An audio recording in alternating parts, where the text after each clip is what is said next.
free safety equipment donations, free officer survival training, cash donations, and condolence letters to the family of law enforcement officers who perished in the line of duty.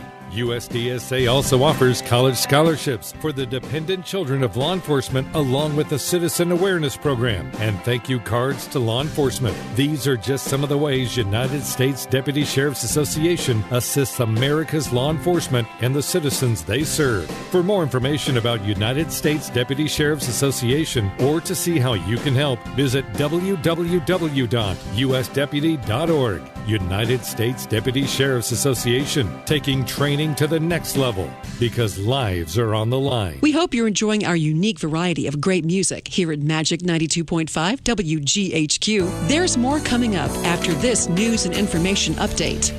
The Supreme Court rules on an immigration policy. I'm Steve Greenfield in the Magic 92.5 WGHQ newsroom. The Supreme Court is ordering the Biden administration to bring back the Trump-era Remain in Mexico immigration policy. The highest court struck down a request from the Biden White House Tuesday to put a hold on the policy, which requires migrants to stay in Mexico while they wait for U.S. immigration court dates. The policy was suspended at the beginning of Biden's term and later terminated earlier this month. A Trump appointee U.S. district judge said the Biden administration violated the Administrative Procedure Act when it undid migrant protection protocols. The Supreme Court's brief stated the administration failed to show the termination of the program was arbitrary and capricious. Lawmakers across the Hudson Valley are looking forward to working with Governor Kathy Hochul. Dutchess County Executive Mark Malinaro congratulated her, saying New Yorkers are ready to turn the page on a sordid chapter of state history. State Senator Michelle Hinchey calling it a history-making moment that gives New Yorkers a new sense of possibility, and Hochul is laying out her priorities for her first days in office, including the push for all teachers to either get the COVID-19 vaccine or face testing, adding, "Your priorities are my priorities, and right now, that means fighting the Delta variant. None of us want a rerun of last year's horrors with COVID-19. Also making headlines this morning, a Greene County man who's been accused in a home invasion is recovering from serious injuries after crashing during a police pursuit. Cops say that Jeffrey Field of Round Top broke into a home Monday morning, assaulting the owner before stealing a neighbor's vehicle. Deputies with the Saratoga County Sheriff's Office pursued, with Field eventually stopping to allegedly steal another car and crashing that vehicle into a tree in Greenfield and had to be airlifted to Albany Medical Center. The Dutchess County Fair is in full swing now, more than 1 year after the pandemic stilted in-person celebrations. Yesterday marked the first day of festivities. The county sheriff's office says deputies are working to minimize traffic in the village of Rhinebeck while asking visitors to please use extra caution while driving through. County officials say the fair will open at 9 a.m. tomorrow for Think Differently Thursday, allowing individuals with disabilities to explore the grounds safely. And Rolling Stones drummer Charlie Watts has died. In a statement, his publicist said he passed away peacefully in a London hospital surrounded by his family. Watts was 80 years old and recently pulled out of the Rolling Stones tour for health reasons. Bandmates Mick Jagger, Keith Richards, and Ronnie Wood gave supportive messages to Watts following the announcement. The drummer joined the band in 1963. He's survived by his wife, daughter, and granddaughter. The news is sponsored by Ozzy.com. Get smarter every day at Ozzy.com. Try a new news site that tells you about the most interesting people, places, and ideas. Try OZY.com now. Ozzy, it's a latte for your mind. I'm Steve Greenfield, and now you're up to date from the Magic 92.5 WGHQ newsroom. Good morning. I'm Steve Williams. Here's the Magic 92.5 WGHQ AccuWeather forecast for Ulster and Dutchess counties. Partly sunny, warm and humid today, high 88. Clear, warm and humid tonight, low 71. Sun and clouds for tomorrow, hot, humid day. Thunderstorm for the afternoon. The high tomorrow, 92. Partly sunny, humid Friday, the high 83. That's your Hudson Valley AccuWeather forecast. Now it's time for more great songs and magic memories right here on Magic 92.5 WGHQ.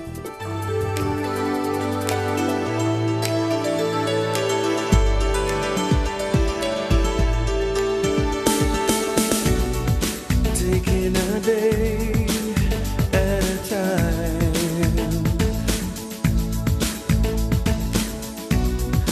dealing with feelings I don't want to hide, learning to love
veg off of me.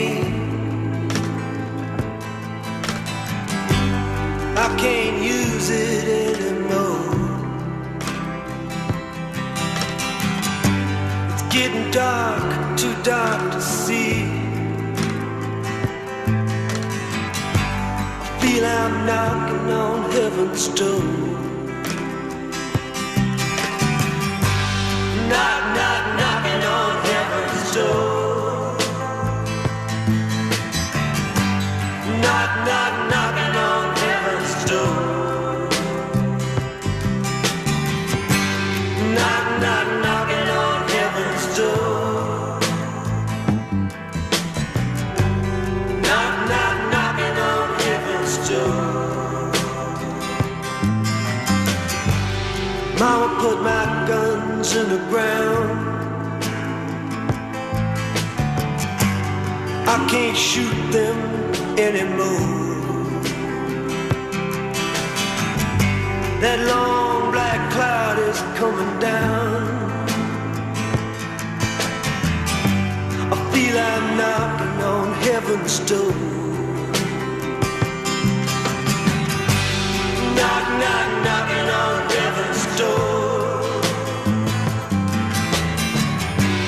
Knock, knock, knocking on heaven's door. Knock, knock, knocking on heaven's door. Knock, knock, knocking on heaven's door.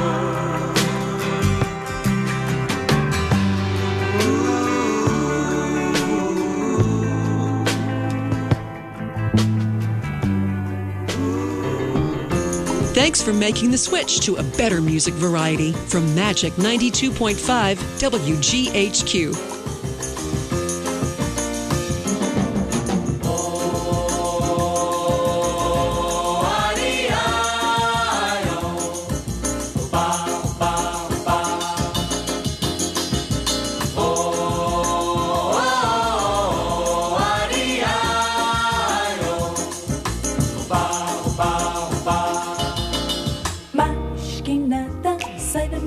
Que eu quero passar, pois o samba está animado. O que eu quero é samba. Este samba que é misto de maracatu. É samba de preto veio, samba de preto do. Mas que nada, um samba como este tão legal. Você não vai querer que eu chegue no final.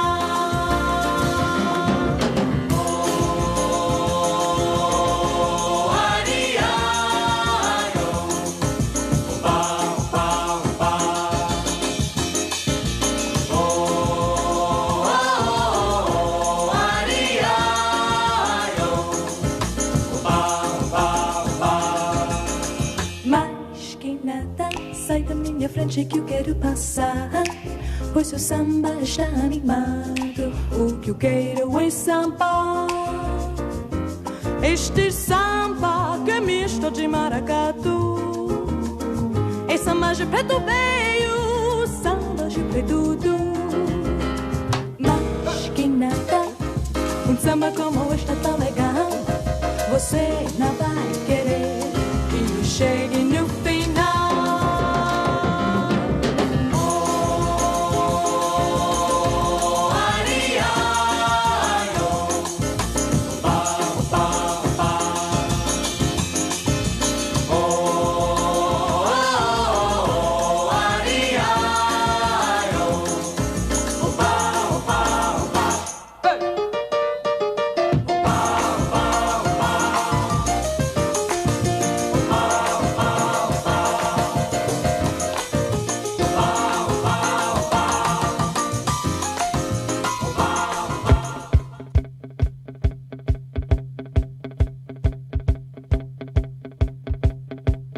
What's the matter with the clothes I'm wearing? Can't you tell that your tie's too wide? Maybe I should buy some old tab collars. Welcome back to the age of jive. Where have you been hiding out lately, honey? You can't dress as flashy till you spend a lot of money. Everybody's talking about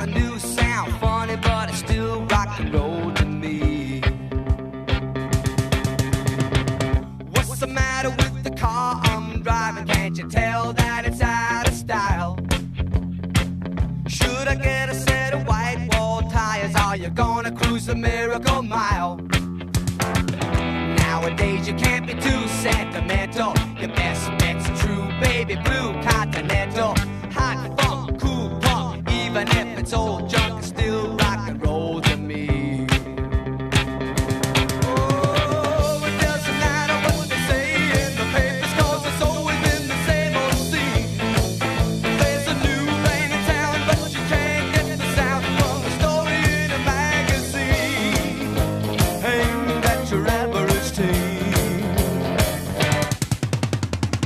How about a pair of pink sidewinders and a bright orange pair of pants?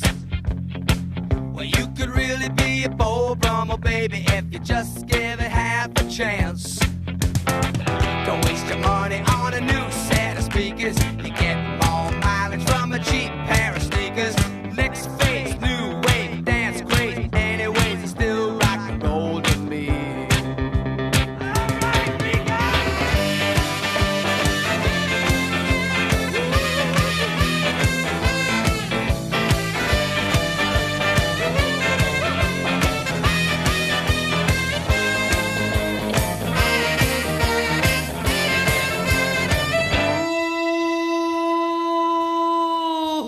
What's the matter with the crowd I'm seeing? Don't you know that they're out of touch? Well, should I try to be a straight A student? If you are, then you think too much.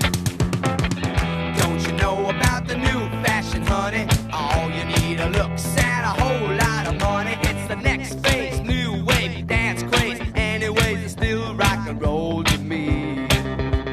Everybody's talking about the new sound, funny, but it's still rock and roll to me.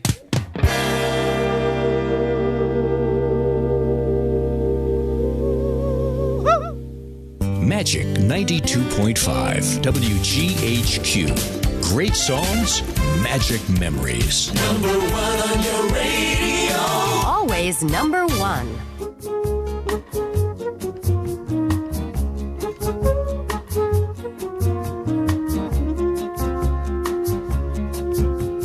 What do you get when you fall in love? A guy with a pen to burst your bubble. That's what you get for all your trouble. I never fall in love again. I'll never fall in love again. What do you get when you kiss a guy? You get another chance to catch pneumonia. Then you do, and never fall, never fall in love again. Don't you know that I'll never fall in love again? Don't tell me what it's all about, 'cause I've been there and I'm glad I'm out of those chains that bind you. That is why I'm here to remind you. What do you get when you fall in love? You only get lies and pain and sorrow. So for at least until tomorrow, I'll never fall in love again. No, no, I'll never fall in love again.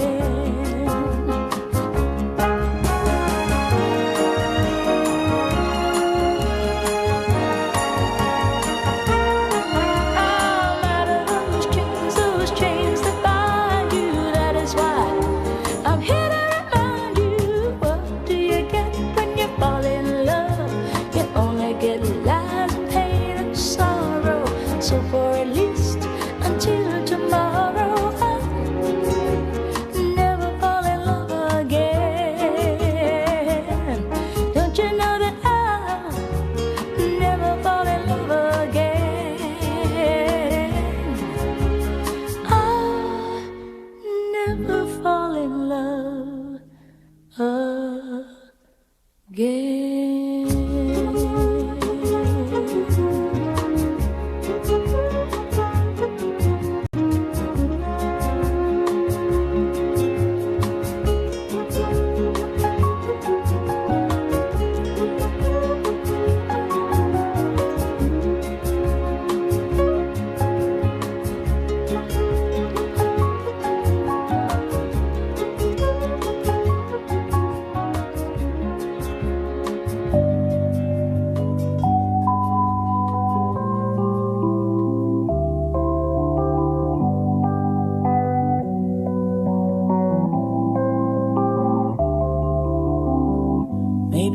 don't wanna know the reason why,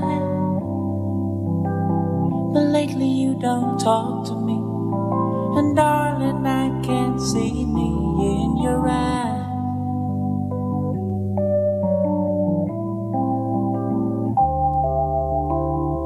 I hold you near, but you're so far away, and it's losing you I can't believe, to watch you leave and let this feeling die. You alone are the living thing that keeps me alive. And tomorrow, if I'm here without your love, you know I can't survive. Only my love can raise you high above it all. Throw it all away, our love, don't throw it all away, our love. Don't throw it all away, our love, don't throw it all away, our love.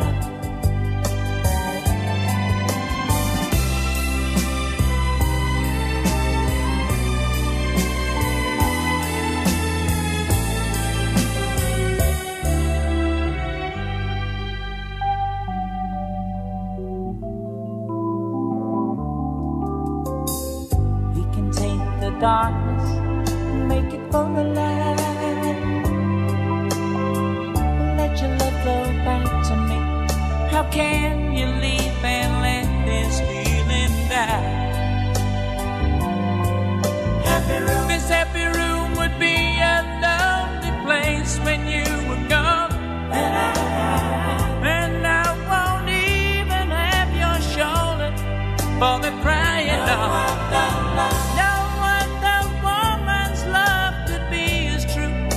I'm begging you, don't throw it all away, our love, don't throw it all away, our love. Don't throw it all away, our love, don't throw it all away, our love.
Here at Magic 92.5 WGHQ, we're connected to the local communities of Northern Ulster and Northern Dutchess counties. We keep you updated with news headlines and AccuWeather forecasts all day on the air and on our website, WGHQ.FM. Also on our website, we have an extensive calendar of upcoming events being presented by local towns and nonprofit organizations and groups. Find out what's happening and get connected to your neighborhood by visiting the community calendar page at WGHQ.FM. If your nonprofit group or organization has an upcoming event, you can add it to our community calendar at WGHQ.FM. Magic 92.5 WGHQ, connecting our communities.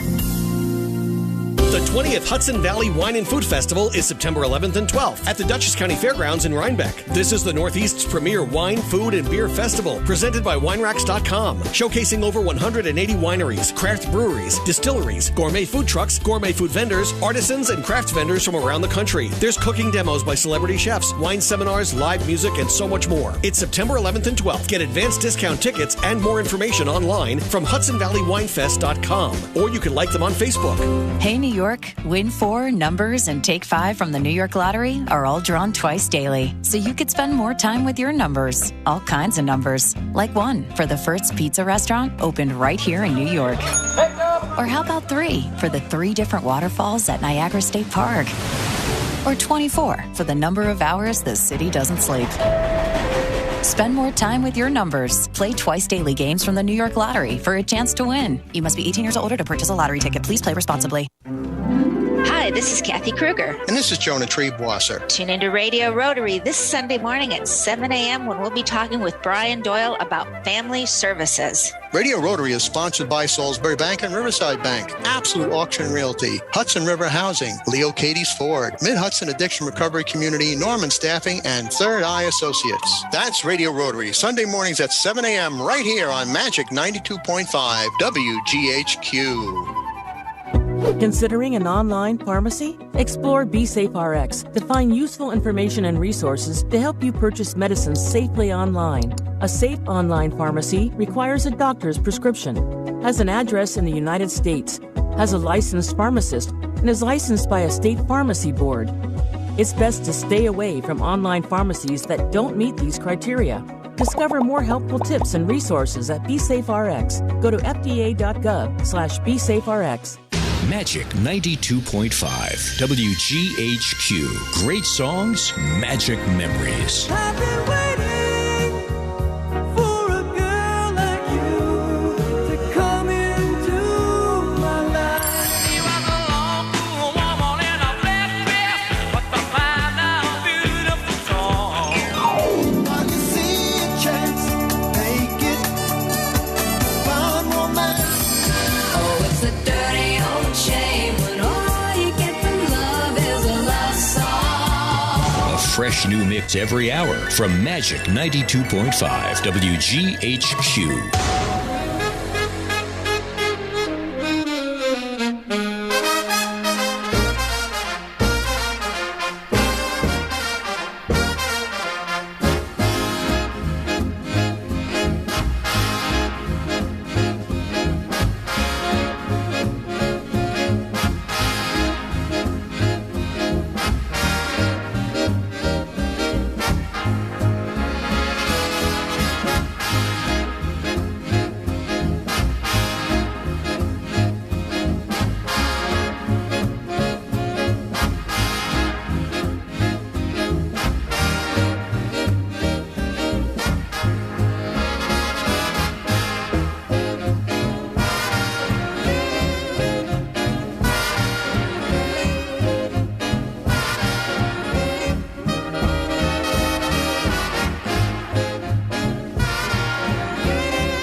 Listening to Kingston Community Radio on WGHQ Kingston.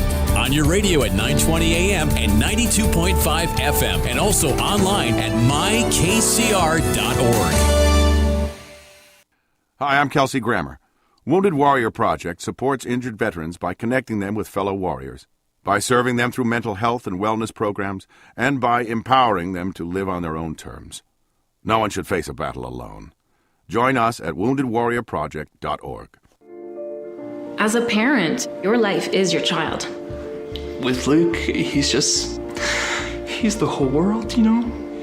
He was diagnosed with acute lymphoblastic leukemia, and it just rips your heart out. You feel completely helpless. But when you come to St. Jude, that is a whole nother level of care. You have cutting edge scientific research here, doctors at the top of their game, and there's nothing but love in everything that they do. I asked my wife, I was like, what is this going to cost us? And then we did a little bit of research, and then we realized that no family ever receives a bill. St. Jude covers the cost of everything so that we could focus on our family. St. Jude gave our family the chance to be together. They saved our son's life, and we did not pay a cent. And that wouldn't have been possible without St. Jude.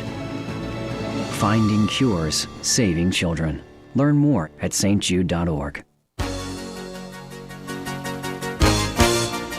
Hi, this is Jared Mans from the Spring Lake Fire Department, and I support Kingston Community Radio, and so should you.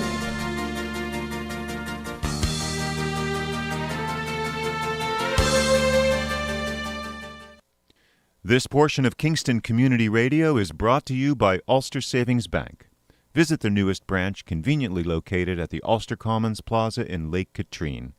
Experience the difference that local community banking offers with the convenience of another great location, easy access, plenty of parking, and a 24-hour ATM. Ulster Savings Bank, invested in community, invested in you. Member FDIC. No, he said, I told him yesterday. Thank you, Lawrence, and good morning, listeners. You are listening to the Wednesday morning Kingston Community Radio Talk Radio Show. We'd love to hear from you, broadcasting live from our studios here at 16 Lucas Avenue in Kingston. 331-9255 is our call-in number. In the studio here with me is Woodstock Town Supervisor Bill McKenna. Good morning, sir. Greg, how are you doing? I'm just doing fine and dandy. Good to see you here. Thank you, thank you. We are expecting Town Supervisor Fred Costello. And actually, this is the fourth Wednesday, so Mayor Murphy should be popping in.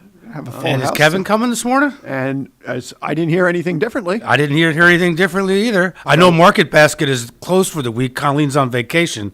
Uh-oh. So I hope he's going to Dyson's or Terry's. Well, he's probably listening right now. It's a good thing you pointed that out, Lawrence. I tell you, I look forward to the second and fourth Wednesday of the month. That's where Gabby ended up going. Yeah. Dyson's. That was And actually, I just got an email from Gabby yesterday. Kevin can't make the September 8th thing at Old Savannah. Gabby's going to come in his place. Oh, good. Yeah. Good. So. And at 7:30, we've got March Gallagher, and March has been coming the last couple months into the studio. So, yes, we may have a full house here this morning. So how are things going up in Saugerties? You guys had the Stallions. They did pretty well a couple weeks ago. They won the championship. Well, yes. congratulations. In fact, this evening, the Ulster County Legislature is going to be up there presenting the pride of Ulster County. Wow. I believe Senator Hinchy's office is also going to be joining. Very nice. And it was quite a year for them. Good for them. And we very successful first time we had hosted the American Legion New York State Baseball Championships, and that went off extremely well. Mother Nature cooperated that weekend. We had it's nice when that happens. 4 games on Saturday, 4 games on Sunday, so there's no wiggle room for rain. Right. And it was a 5-day tournament, and for the most part, Saturday night into Sunday we got some, and we had tarped the field, so we were in pretty good. We were in pretty good shape. So 4-4, was that 8 teams or 16 teams? How many teams were altogether? Would have been 8 teams. Yeah, Okay. 8 teams competed from different parts of the state. They obviously had to win their regional championships. Right. So this was, I'm sorry, the state. Yeah, this on is state level. Okay. Yeah, first time we had it in Saugerties. Actually, the first time it's been in the eastern part of New York State. Oh, wow. Traditionally, it's Buffalo. The furthest east they've ever been is Utica. And Wow. we've got an agreement through 2025. Every year through 2025? Yeah. Wow. Congratulations. That's a testament to the quality of the fields. Yes, it is. Yeah, and it's a testament to what my team does. Right. A lot of times that just goes unnoticed. You got the same thing. Oh, absolutely. In Woodstock. I mean, it's not me. And it's not you. You gotta have a good team in place. And without that, you're nothing. I say that all the time. I get, you get a pat on the back. I says, it's not me. It's the employees. It's the team. And I don't know how many times throughout that state tournament, opposing coaches would come up to me, and I would point over to them and said, that's who you need to be thanking. That's who Yeah. you need to compliment. Yeah. And that's the way, we've talked about this many, many times on the radio show. I know I've harped on it for years, is that working together as a team, it breeds success. When you don't work together as a team, you're not successful. Absolutely. And you don't have successful outcomes. Murph, they take Wow, look at this here. Full house. Talk about heavyweights. We got the Mayor Murphy from Sorgady's walking in, and right with him. Let me guess, Murph was your chauffeur this morning? No. We're in tune. We're in tune. We pulled in at the same time. I just got to step out and make a quick phone call. All right. Take care of business. Fred Costello, town supervisor, just joined us from Sorgady's. Good morning, sir. Good morning. Good morning on a beautiful morning. Yes, it is. Pretty spectacular I got my sunrise. reminder too. I was waiting for you to send me a reminder last night. You didn't. Yeah, I forgot all about it. I was going to send you one. Bill Murphy, Village of Sorgady's mayor. morning. And Bill McKenna, and I were just talking about the State American Legion Baseball Championships. And look at this. Wearing the shirt. We are in tune today. Yeah. Walking in together. We got the shirt done for the relevant topic. Tonight we We're got doing the okay. county's recognition of the Stallions tonight at 6, right? Right. Pride of Ulster County. I just mentioned that. Get another shirt tonight. I heard we're all getting church tonight. Oh, for the yeah. For Stallions. I got mine up there. Oh, I went to the game. I was in Dominican Republic when the Stallions were winning. That's right. You were. Oh, you were away. That's right. And then the following week I was in Myrtle Beach, taking my daughter back to college. So I was gone. I was away 16 of the first 18 days of August. But it was Wow. good. It was good. That's a pretty good run. It was a good run. I mean, first time I've been out of town probably in 2 years, so it was good. It was good to get away, But now back home to reality. Yeah. So catching up on a lot of stuff. Interesting welcome home with all the rain. Yep, absolutely. Actually, our last day in Myrtle, it rained. When we flew out of there, it was raining, and we flew into the rain. Oh yeah, the Pretty storm much was we got chasing home. you. Yeah. You and I had a nice visit at the Orpheum. Oh, that was great. We had a sneak peek at the Orpheum Sunday, Fred and I. Oh, did you? Yeah, right now it's gutted, but their plans are very exciting. I see they put up on their marquee board a couple days ago. That is for the filming that's going on. What's taking place at the high school right now? Yeah. They'll be at the Orpheum next week, so that's the film crew putting temporarily fixing the marquee for the filming. But why go Stallions? Oh, they put that. I don't know. They actually asked us when I was in the Dominican. Said, "Hey, can we?" I remember they were texting Kevin and I and said, "Hey, can we put something for the Stallions?" What? You were on that text too. Remember? Oh yes, yeah. And for some reason they put that up yesterday. I don't know. Yeah, but yesterday or I think it was just yesterday. But it might be in relation to the film, maybe. I don't know. Oh, could very well be. That was some setup they had at the high school yesterday. Oh my! Yeah, I saw that. My daughter and her friend got parts as extras, and they were there from 7 in the morning till 10 at night for a 10-minute shoot. Yeah, 10-minute shoot. It's pretty extraordinary. And you go into the high school, you like walking into the gym, you won't even recognize the gym. Yeah. It's unbelievable. And the trailers, and I was talking to the production. The catwalk that they built, that's what really amazed me, and it just the colors that blended it right in. A couple of guys were at my office yesterday. The same guys I think you've been on copy with Tim and those guys, and he came to my office yesterday, and they checked out the Donnellan. They might utilize the Donnellan now, and but it was just neat. Like he's telling me they had like 4 huge air conditioning trucks up there pumping air into the school to air condition. My wife was there for a meeting last night. She said the school was freezing. And but it's some production they got, and it's pretty exciting. They're going to be here for quite a long time through the spring.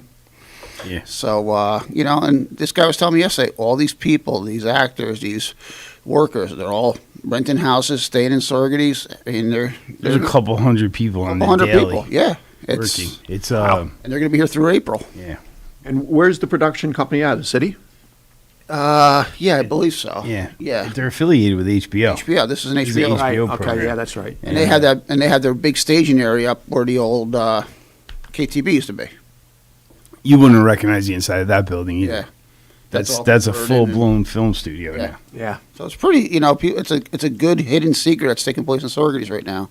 And again, this is a major, Pretty Little Liars that, not our generation, but our kids' generation, the big show on HBO. Sure. So it's quite a buzz around town. I mean, I think like next week they'll be shooting on Main Street next week at the Orpheum, and I know they got a lot of the locations. They did a lot of scouting. They actually wanted to start last year, I believe, and then because of COVID, it got delayed. And then in April they contacted Freddie and I and said, "Hey, we're coming back," and they're pretty excited about being in Sorgeties. And Good. I was talking to the production assistant yesterday. Like, he rented a house for the next year, and other people are renting houses and finding places to stay. There's not all of them are staying in Sorgeties. They're Right. staying Right. some Sorgeties. I think some in Woodstock, some in Hudson. They're all around the area, but it's a great boost to the economy. It's pretty amazing. And I know the lumberyard is doing cartwheels because they're buying material out of there like crazy. We talk about the economic multiplier all the time. Yep. The scale of this is something we haven't seen in a long time. I think it's just a sign of things to come. I think too. And the rest, again, it's going to trickle down to the restaurants, every place, with hotels, and I think, good thing it's off season from baseball now because it'd be tough getting hotel rooms probably. I think the timing was very good with it. Yeah. And what was I going to say? I don't know, but they seem to be really nice guys. They're very, They're all very professional and thoughtful. I've been dealing with an Elizabeth Moy. I don't know if either one of you said they actually rented Mosier Drive for parking. Oh, okay. And then I can't think of the other one that had reached out. Tim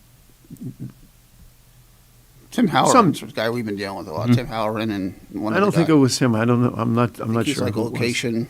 Yeah, I think he works on that. We regularly get we see requests for houses to use, and there's a number of houses in the Berkeley Heights area that have been part of filming, and not just for the Pretty Little Liars. There's a number of other film independent and some stuff going on. Yeah, going on It's too. incredible the amount of activity coming. Yeah. That's great. I mean, we regularly see in Woodstock, most of them are smaller budget independent films, but upwards of 10, 15 films a year. And not the same budgets that you guys are talking about right now with this one, but still, that all adds up. It adds up, yeah. Oh, and they're all pretty amazing. Yeah, and it's like, just everything. Like they need an electrician because they want to change the streetlights out for one of the shoots, and Murph, just get us an electrician. We'll take care of it. We'll pay him. Yeah. Find us a local electrician that can help us out. And just things like that. It's like you said, the trickle down effect. It's so we got a few calls out because it's going to be an inconvenience for some residents. And I think you're on the email. I said, listen, I'm for all this and I support it. Just please communicate when you're in residential neighborhoods. Just please communicate to the residents, ahead of time what's going on. That's all. With All right, parking. what's been your experience so far? Because overwhelmingly, residents have kind of enjoyed the novelty of it. But I imagine at some point there's going to be a tolerance for pain where they're going to start to be annoyed. We haven't really gotten to the point where there's been much pain. There are two films. One was a Jane Fonda film, the Love, Peace, and something or other. I can't remember the name right now. And that created, they were filming right in town, so that created some backing up. And 2 or 3 people out of, literally 2 or 3 people. We had one last year where we got a little bit of traffic, and that was... that was when they spurred filmed by the pharmacy. Yes. Yeah, that was really cool, though. It was really And cool. by coincidence, I happened to drive through. And that all happens within maybe 24 hours. They went from, wanting to do one little thing to saying, oh, my God, this is great. And they spent almost the day there, and they had 15, 20 old cars. And car show. Yeah, it looked like, it really was. So that one, I probably got a couple more calls on that one for the traffic. But I think everybody... They were just a little annoyed that there wasn't a lot of notice. And it happened. It was a Saturday. It wasn't a real busy Saturday. So we lucked out there. But I know, because next week they're going to be on Main Street, and they want to utilize John Street, Irving Place, and Washington Avenue for parking for their production vehicles and all that. And I said, that's fine. I said, but, I asked them to send, deliver a letter to each resident in those areas to notify them what's going on. I mean, that's the best we can do, because they asked me for no parking signs. I gave them about 50 no parking signs. They're going to put them up as they need them. And I know poor Joe Mueller's moving next Wednesday from his house on the corner. And they need Irving Place. I said, well, you can't have this section because Joe needs his moving van there. And, So you got to coordinate, but communication's everything. Yeah, so far so good. Communications is a key to everything. And I did not mention Bob Circasano is going to be calling in at 7:15, which is in just a few minutes. So while I have this minute here for our listeners who regularly either read Hudson Valley One, this just blows me away that this continues to happen. And now we record all of our town board meetings because we're doing it virtually. Inaccurately, I was quoted as saying at the town board meeting that we were successful in obtaining a grant for the air-cooled chiller. That was not the case. I did not say that. I said I had reported we had filed for 2 CFA grants and hoping we're going to be successful with both of them. So how that got misconstrued, who the heck knows? For those of you who are celebrating, hopefully we'll be doing it later this year. Hopefully we'll be doing that later. And they also quoted me stating with the ice arena, as I was mentioning about the challenges with staffing, which everybody is going through, that traditionally we are just open for private ice and a little bit into the evening. And now we're going to 10:30, 11 o'clock at night. And I was quoted as we were open from 10:30 to 5:30 or some silly, ridiculous thing like that. And it just continues to just, and that's why I told you a number of years ago, I don't buy newspapers. I don't look at newspapers. I mean, how, It's amazing how many times I've been quoted, but I've been quoted on something I was never interviewed on. I know, but what I can't understand is how you can get and print that information, okay, that was just totally so far off base. I hear it's the editor's faults. That's what I'm always told. It's the editor's It's fault. the editor. Well, I was quoted while I was Wayne Dominican. I emailed the editor asking for a phone call, and that was on Monday, and still no response. That's exactly the thing I always get. So I emailed the editor now. I said, well, you were thrown under a bus. Why does this say this? Well, I mean, it goes back. Think about when I won the election, they put Don Hackett's picture in the paper instead of mine. Yeah. Mayor. I mean, I had people call me, Bill, that election, you lost all your hair. No offense, Don. I love Don. We're good friends. He got a chuckle out of it, too. But it was just like, I called him up. I said, I've been the mayor for 10 freaking years. You can't even get my picture right? Unbelievable. I was like, and of course, like 3 days later, put a correction. Who cares at that point? And I don't really care. And the corrections on the back page. Exactly. I took that as funny. But I mean, I woke up that morning, I had like 8 texts from people. Did you see the paper? You see the paper? You see the paper? I'm like, what? I'm looking there, and there's Don's picture of my name underneath it. But this one you can laugh about. There's a lot of stuff they get in there, like this misinformation. Yeah, it's just, again, it's just a bigger pain to deal with. But okay, I'm done with that. I've done my frustration here. We got We Bob. have Bob Circasano on the line. Good morning, sir. Good morning, guys. Can you guys Morning. hear me? Yeah, we sure can hear you. And congratulations for you gentlemen here in the studio. Bob has been nominated, his dealership, for the Time Dealer of the Year Award, presented in partnership with Ally Financial and in cooperation with NADA. This program showcases exceptional U.S. auto dealers and their vital community involvement.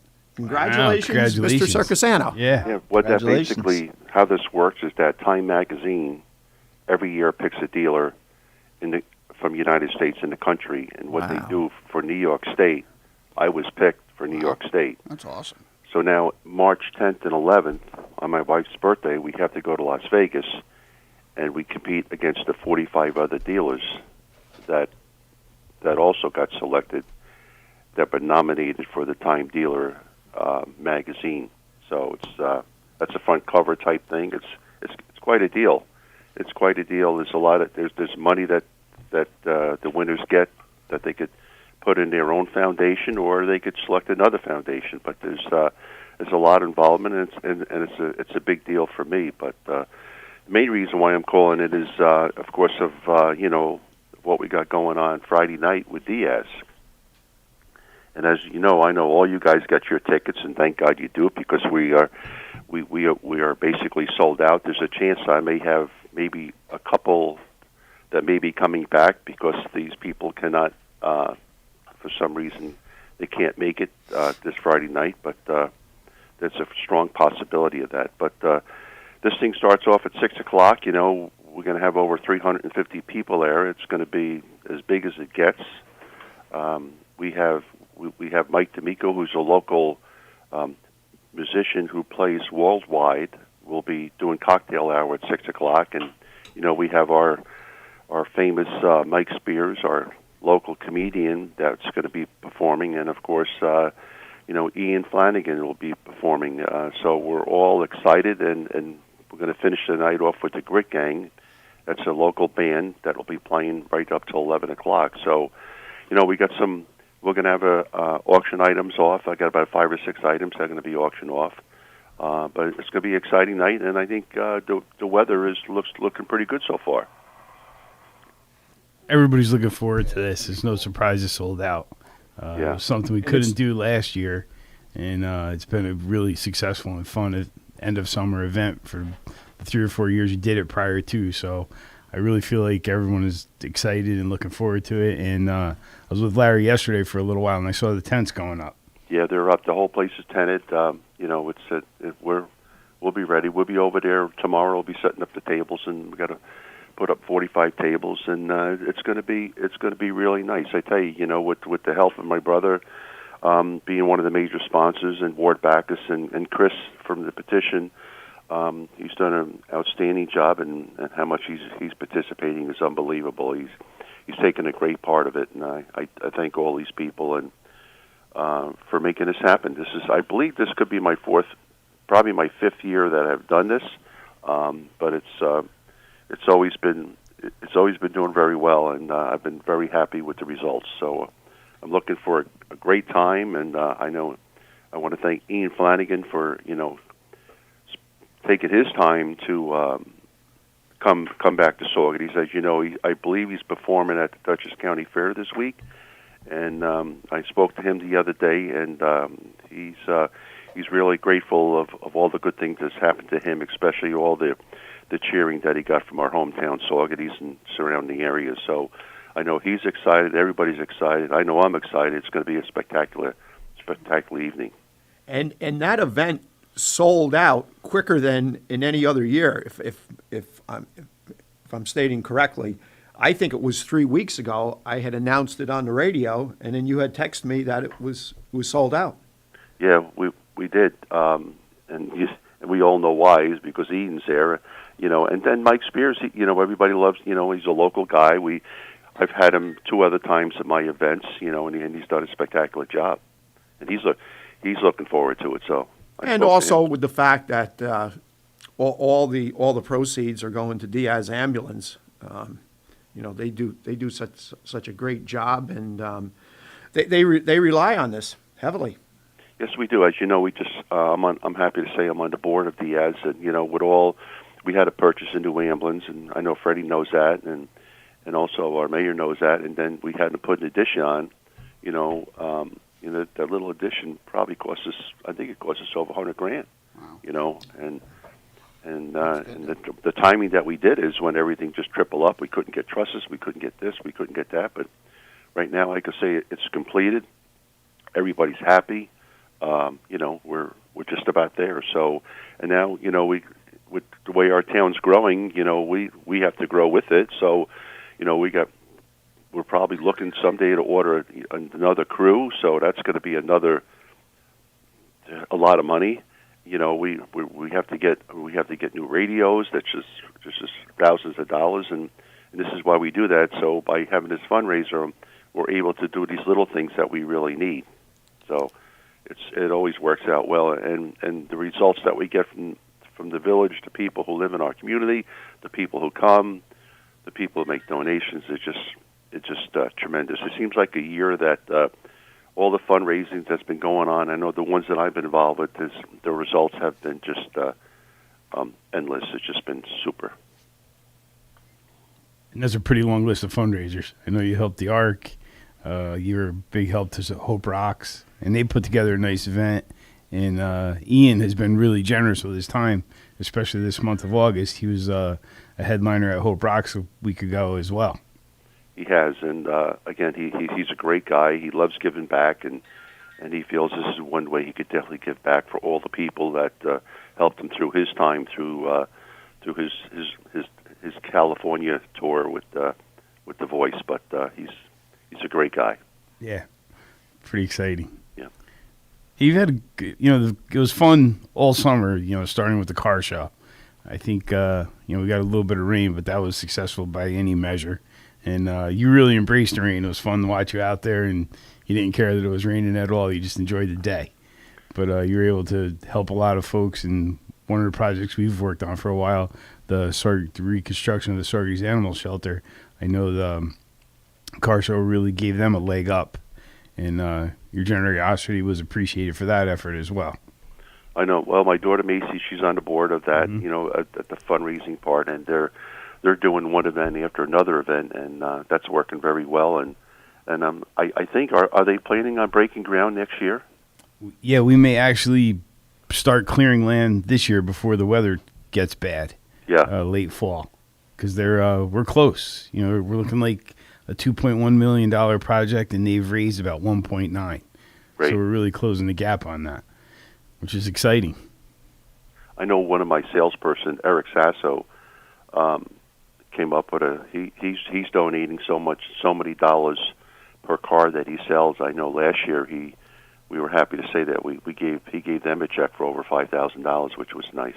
Yeah, because he's an animal lover, just like most people in my dealership, including my daughter's got 2 dogs. She had 3, and they each month every car they sell, they set aside money to give to the shelter. So it's been awesome. That's a very nice gesture on their part. Yeah, there's a lot of people out there that are looking forward to this new shelter. With the blocks that they're selling, they're doing good. But it seems like whenever anything that happens in our community, and I think Bill could agree with this too. Look what they did with the memorial for Jack Rose and all the responders. I ride by there every time I pull over. I look at it. It's beautiful. It absolutely fits right in. It belongs with the Veterans Memorial there. It's just a super add to the complex. It really is. Yeah, that actually turned out much better than I would. When you try to envision something. One thing you always want to be very, very careful of is that you don't go ahead and do something and then it looks like it's out of place. There, right? But boy, everything that's there, the way they designed that, the way they laid it out, they didn't hit a home run with it. They hit a grand slam. Yeah, it's perfect. Well, and all this ties into why what we talked about before, why these film companies and other places are coming here, because they see what our communities have to offer and just the whole feel of our community. I mean, really, just where we are now from 10 or 15 years ago is amazing. Oh, absolutely. Yeah. Very fortunate. A lot of, thanks to many people like this guy on the radio here, Mr. Circonsano. I mean, we're fortunate to be able to do the things we do, and that's what makes our community special. Absolutely. Without question. We have a lot of good people. We got a lot of good players in town. A lot of good players. We do. Well, I know we're coming to the end of the hour, and so I'm going to say thanks for everything, guys. You do a great job. I'm always there for KCR. All right, thank you. We know that. Okay. Thank you very much, Bob. Bye-bye now. That's quite an honor for him. Yeah. Wow. Huge. That is quite an honor. That's a pretty big honor. Recognition. I probably should have asked him. I hope, being that it's his wife's birthday, said it was his wife's birthday, right? She doesn't pull the plug and say, "No, we're not going there. I want to go here." I'm sure Shelley will find a way to be entertained. She usually makes all the decisions there. Yeah. She'll find a way. She's probably listening. Yeah. So good for them, though. I hope they win it, but what an honor just to be part of that and get that recognition. And you know what? Who knows? Who knows? You never know. What else do you have to do to earn that title, though? There isn't a charitable event that happens at Sorges without Sawyer Motor supporting in some way, and they're kind of Jack Rose's memorial really gelled when Bob stepped forward and assisted with the fundraising. And, once they stepped forward and were willing to do that, it gave her credibility, and everybody realized this was going to be something. It wasn't just an idea floating around. And being there that day when it was unveiled, I think was a special moment for a lot of folks. And I hope it was, I'm sure it was meaningful for Bob and his family to be there when it was unveiled. But Greg, you see it every day too. Someone's always stopping and walking in there. And or they sit. Or Yeah. they just go in there and sit. Quietly sit. Yeah. You know what I loved about the ceremony the most, is that none of us and no dignitary spoke. It was Yeah. about That's the what you should have memorial. been, yeah. You know, and because I get that, I'm sitting there, you know, do we have to speak today, Fred? He's like, I don't know, and I'm like, and I'm just so glad, you know, people don't go to these things to hear us speak. No. You know, No. and you know, Stan emceed it fantastically. It was just. It was perfect. It really was. It was one of my favorite moments as mayor, I think, that day.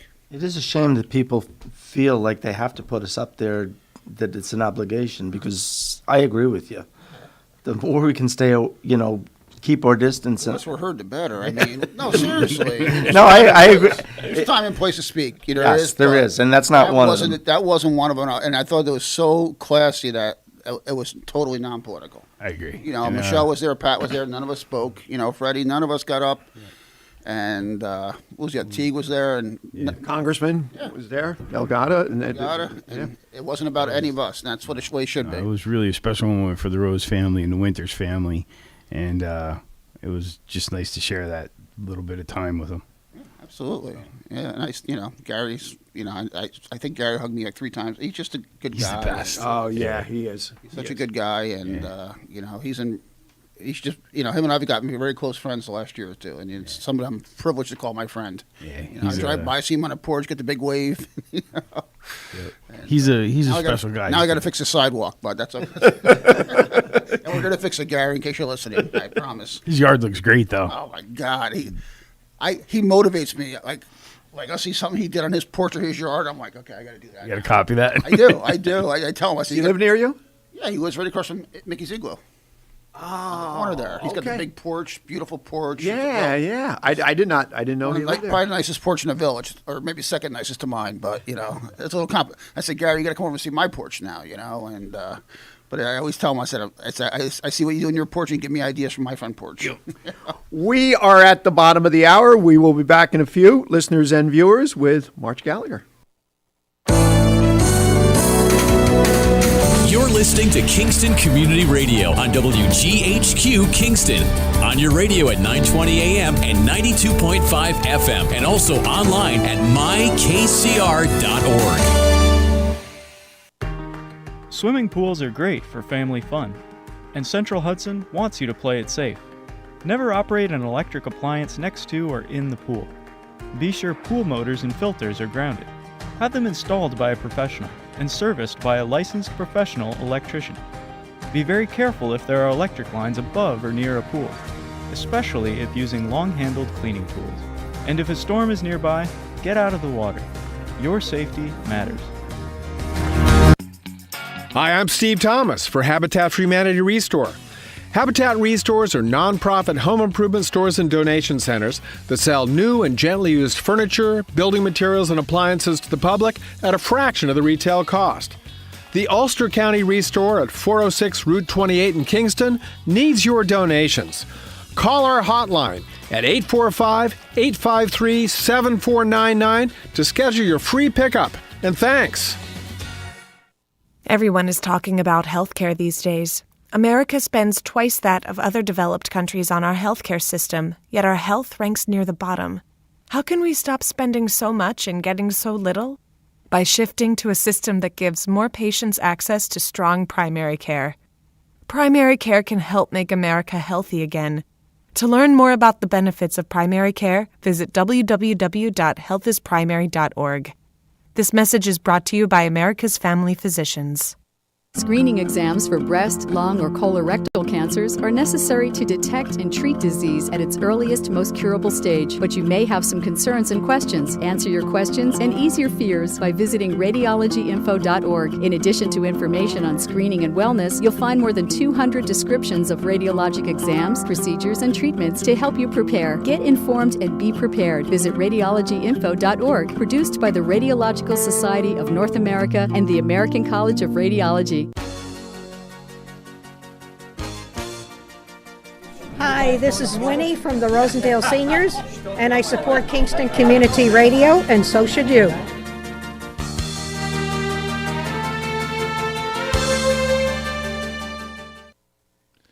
This portion of Kingston Community Radio has been brought to you by the First Savings Bank in Ulster County that still remains local to this day. Ulster Savings Bank, a community bank that's invested in local business, invested in community, invested in you. Ulster Savings Bank, your one-stop resource for everything local. Locations throughout the Hudson Valley and online at ulstersavings.com. Member FDIC. Keep pushing them every time. Thank you very much, Lawrence, and welcome back, listeners who have been with us, and those just joining us. 331-9255 is our call-in number, and we would love to hear from you. We have a full house here in the studio. Supervisor Fred Costello, Town of Saugerties, Supervisor Bill McKenna, Town of Woodstock, and Saugerties Village Mayor William Murphy. Morning. So before our guest shows up, I do have one quick announcement. September 18th, the ladies' auxiliary for the Hibernians are going to have their fourth annual lasagna dinner. And for tickets, they're $15 for adults. There's also going to be a raffle and baskets. You can call Pam or Chrissy Boyle at 679-2113, extension 12. And I do believe that it's their Mom Rose's secret recipe for the lasagna. It's a great meal and for a good cause. So you can reach them there. Thanks. And perfect timing. Yes, that was perfect timing.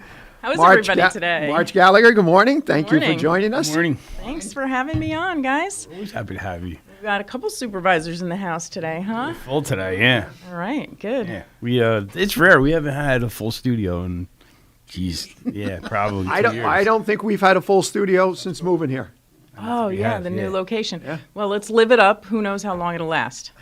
Sorry to be the bearer of Be a little bit optimistic for a week.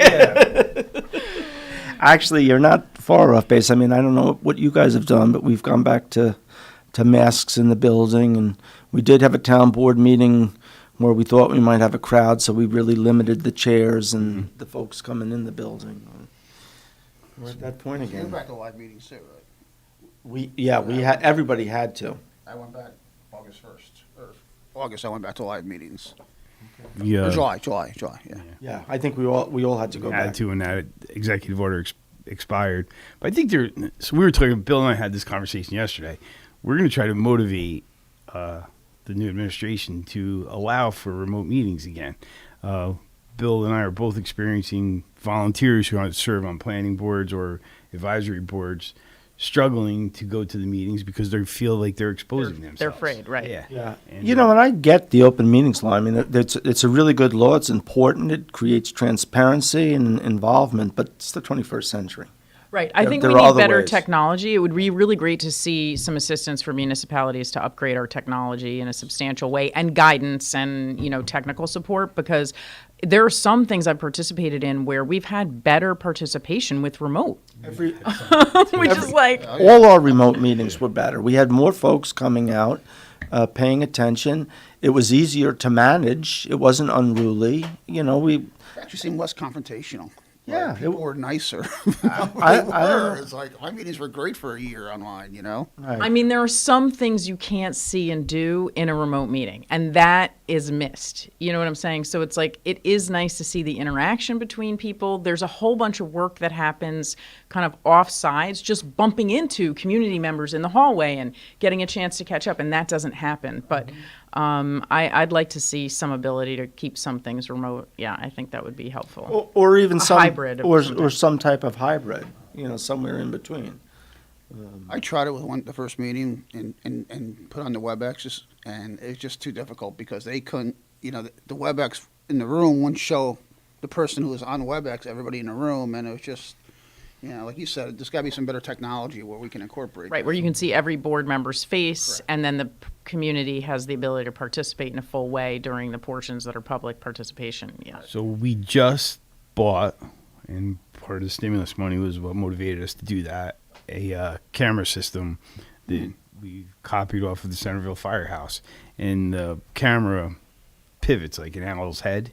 And actually, the brand we bought is actually called the Owl, and it turns, and it's voice sensitive. Yeah, and it's dramatically improved things. We're still figuring it out a little bit, but this is promising at least, and I think if we can find a way to mount it safely and leave it set up, I think it will provide an opportunity to dramatically improve the hybrid meetings and still use a platform like WebEx or Zoom or Teams or one of them and still have a productive meeting and give, because Bill's point is right on. Either the experience on WebEx was good for all the people that participated that way, or the people in the room had a good experience, but it was really hard to meld the two. So we had occasions where, as being present in the room, we had this wonderful presentation and we enjoyed it and we saw the slideshow and we're just reading the comments online and no one can see and no one can hear. It was really... Does anyone else have this moment? Like I was away last week on vacation and all of a sudden I just had this like moment where I realized like, it's been 18 months of this crap and it's still happening. Like, I thought we were going to be through it. What's going on? They said to me yesterday, can't believe we're back to where we were a year ago. Isn't this going to end soon? I mean, and not really. Like at the beginning of the pandemic, I kind of said to myself, okay, 2022. Like that's the way pandemics go. It takes a couple of years. But just that frustration, especially in terms of childcare and having to maybe face the possibility of more remote learning this year, and families. I don't know. You guys all have family. People who work for you with young families. It's very challenging, Mm-hmm. and I could just see like on my staff's face as we talk about like what the fall's going to bring. Like, oh no, not another year of this. So this spike in the Delta has really kind of reset the clock. This week I've had a number of people that we've sent out for testing and told them they couldn't come back to work until we know whether you're positive or not, because they've had direct exposure through a family member. We made every family member test before our vacation. That was our solution. Even that, I feel like you don't know. Okay, great, we test. Then I go for a walk on the boardwalk and I breathe somebody else's breath, But you're like, you go to the grocery store. Inevitably, you're in a building with 400 people. Well, and 20% of your brain at all times is like taken up by this COVID stuff, especially people in positions of leadership like all of you guys. And so, how much is that costing us just on a day-to-day basis in terms of people? Other stuff getting missed. It's very hard to focus. So there's a huge, huge cost to that. That's a really good point, and you're right. Because I was feeling an anxiousness, and that's it, what you just said. Because we spend half a day chasing a COVID test. Chasing a COVID test, advising your staff, counseling somebody, preparing your kids. It's like, wow, Compared to a year ago where it was probably taking up 80%. Right, 85. Definitely better. So it's better, but it's still there. Yeah, it's still we there. didn't have to deal with it at all. Yeah. Now, it's interesting, just on the numbers, we're doing very well. I mean, we're going to close out 2021, I think, also with substantial surplus, even without ARP money. Sales tax is rolling in very well, and I expect us to blow by not just this year's budget, but what we had budgeted last year, which was, substantially more. And there's an agreement, when we signed the sales tax agreement, there was sort of an understanding that if we blow through the $128 million in revenue there's going to be a conversation about how that should be divided up. Right now, it's divided up based on the assessed value of the land in your town. It's not divided up based on population. Those are the two ways that state law allows. It could be divided up on something else. I mean, I know like Town of Ulster would love to see it divided up based on sales tax, taxable sales, like where they occur, but it's very hard to get that information. And there's going to be that would be difficult. We only have one car dealership in Saugerties, but our residents all buy cars. Right. So absolutely. How do you equitably but when you look at the Town of Ulster, you have to think like they do bear a special burden being a shopping district for the entire county, just in terms of policing, roads, traffic, so I don't know, it'll be interesting. But anyway, we are doing quite well and our revenues are way on track. I mean, even occupancy tax is way above what it was anticipated, even just looking at the beginning of the year compared to last year. So it's pre-pandemic numbers to pre-pandemic numbers, to this year. So I think we have to be thinking about what the long term is going to be, because this feels very temporary to me. I feel like it's all this stimulus money washing around. It's not a real picture of what reality is going to be. And you've seen... I agree with that. You've seen some businesses take like a huge hit and then others are doing great. I can tell you at our family business, we had one of our best days ever in May. And it was like, why May? It wasn't Christmas. It's retail. We're like, what's happening? Yeah, so some folks are doing great, and some businesses have changed their model and are enjoying the new model. Outdoor seating to go. Yeah. So I have a lot of friends who are in business, and it's not an even fabric. There's some folks doing well, and they've embraced it, and it's worked out. But they're restrained by lack of inventory or lack of staff or other crazy things that kind of influence their ability to execute their model. And then there's others that this is just devastated, and that devastation continues. And right. I don't know. It's certainly not a sustainable economic environment as you go forward. I mean, if you drive past car dealerships, they don't really have inventory right now. So, and we're going to see more supply chain issues. I've had a lot of manufacturers sort of say to me, like, we can't get the product we need. Forget about getting the staff to put stuff together. We can't actually get the raw materials. Yeah. So, like, as you think ahead, car sales are a significant part of sales tax. So if this crisis with computer chips continues for a long enough amount of time, theoretically, car dealers can't sell cars they don't have. That would impact sales tax. So that's the fragility that you pointed to with regard to some of the numbers that are coming in higher than we might have anticipated. But I get nervous looking on the horizon. I worry about our kids and, next generation. And, even though I'm a Democrat and Democrats love to, apparently provide additional support, which is what you see happening. Part of me wonders, like, how do we know that we really need it?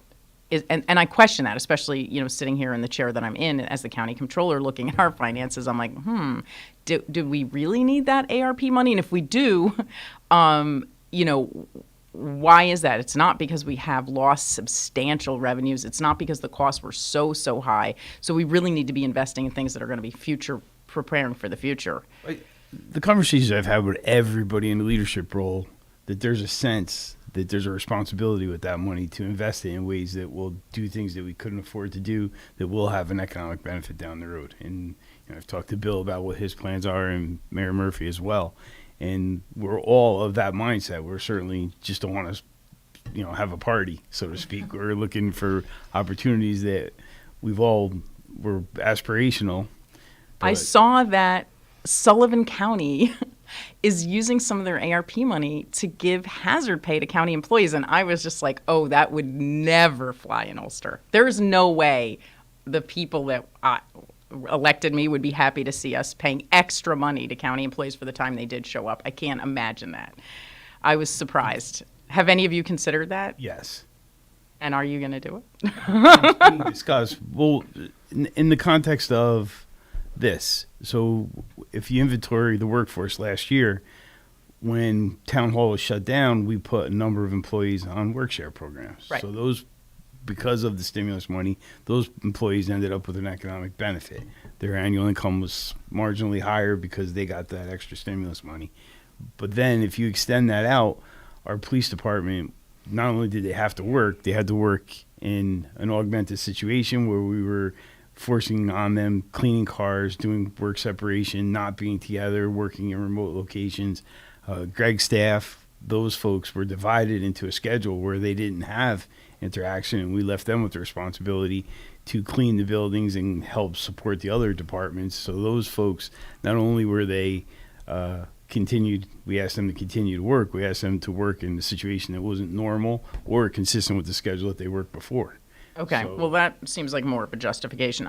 Sullivan County's was too broad for my liking and sort of included everybody at the top. So everybody at the top? Everybody, I should say. Everybody, yeah. And I don't like this language because it implies, but some departments, in an effort to keep everyone safe, ended up with free time off. I don't like that language because it has a connotation, but that's what it was, though. It kind of was. That's exactly what it was. Is free time off. Yeah. So when you look at the employees that didn't get any of those benefits, and you tell them, Right. "Great, thanks. Here's a pat on the back," that might ring hollow. So I think they're. See, my take all along, as you know, Fred, was obviously if you had the opportunity, which we're fortunate that we had, to have literally 4 different reporting areas throughout the complex, and then also town hall, and then basically 3 different work shifts.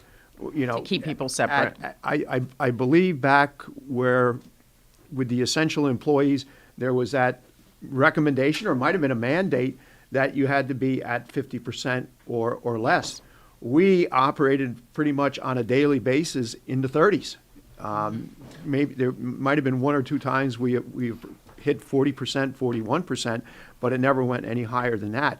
So if you were afforded that opportunity to be able to function and continue what had to be done, and then also everything that went along with the pandemic, with the additional cleaning, the sanitizing, some of the investments we made with UV lighting, et cetera. I just feel that there was a responsibility and an obligation, not only to other employees in the other buildings that we maintain, but also to the taxpayers. Because, you know, you may not like the verbiage, but that's what it was, where departments did not take advantage of that. It was free time. We were just looking at the cost of shutting down. You know, there was a snow day. There was an emergency, a snow emergency declared. I think it was back in February. So there was no work that occurred that day. $200,000 it cost the county to shut down for a day, meaning we're spending $200,000 of just money for nothing. Non-productive Yeah, day. Exactly. So I don't like snow days anymore. No, Work from home. I don't like snow days. So Woodstock did it last night. We you passed. did. We passed a pandemic bonus, and all the employees will get something. You know, I felt very strongly about it because I don't want to speak to other towns, but we never shut the doors. Our highway department didn't get any time off at all. The police, dispatch, our town clerks issued double the amount of licenses. We still have people coming up. There were 2 couples from Brooklyn yesterday because they, you know, can't get them down there. And it was just, you know, a little bit of a thank you back to them. And, you know, I felt good about it.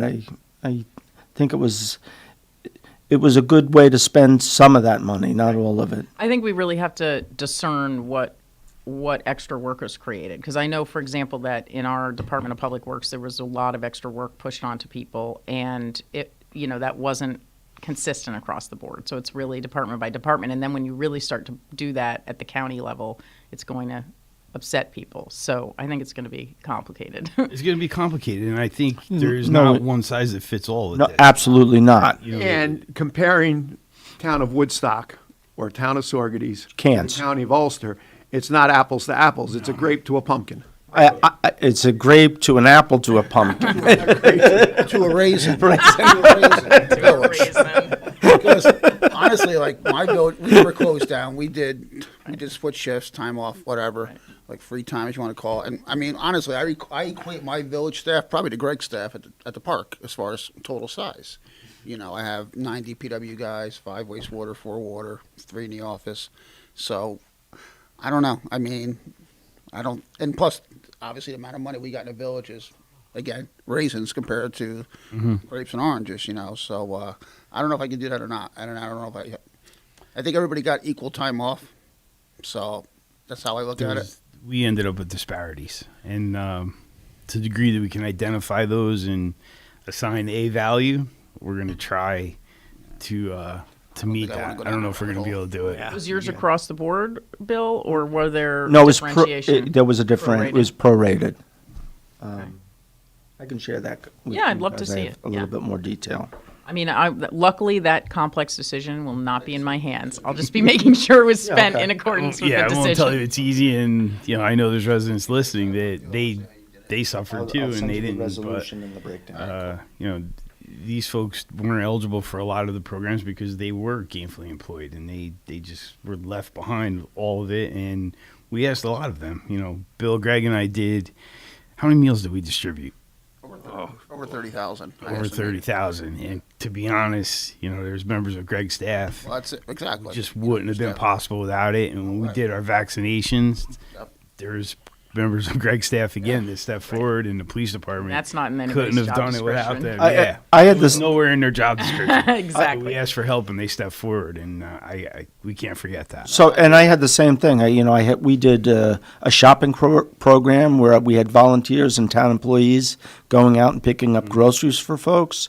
We were delivering the meals. I had my youth director spent 6 weeks. How long that program? 8 weeks delivering meals, and everybody just whatever we needed, they stepped up. Yeah.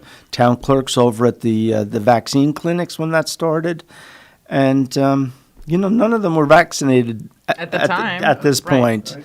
So there was never any arguing. There was never, I think we were all a little scared in varying degrees and concerns, but we did what we needed to do. Yeah, they did what they needed to.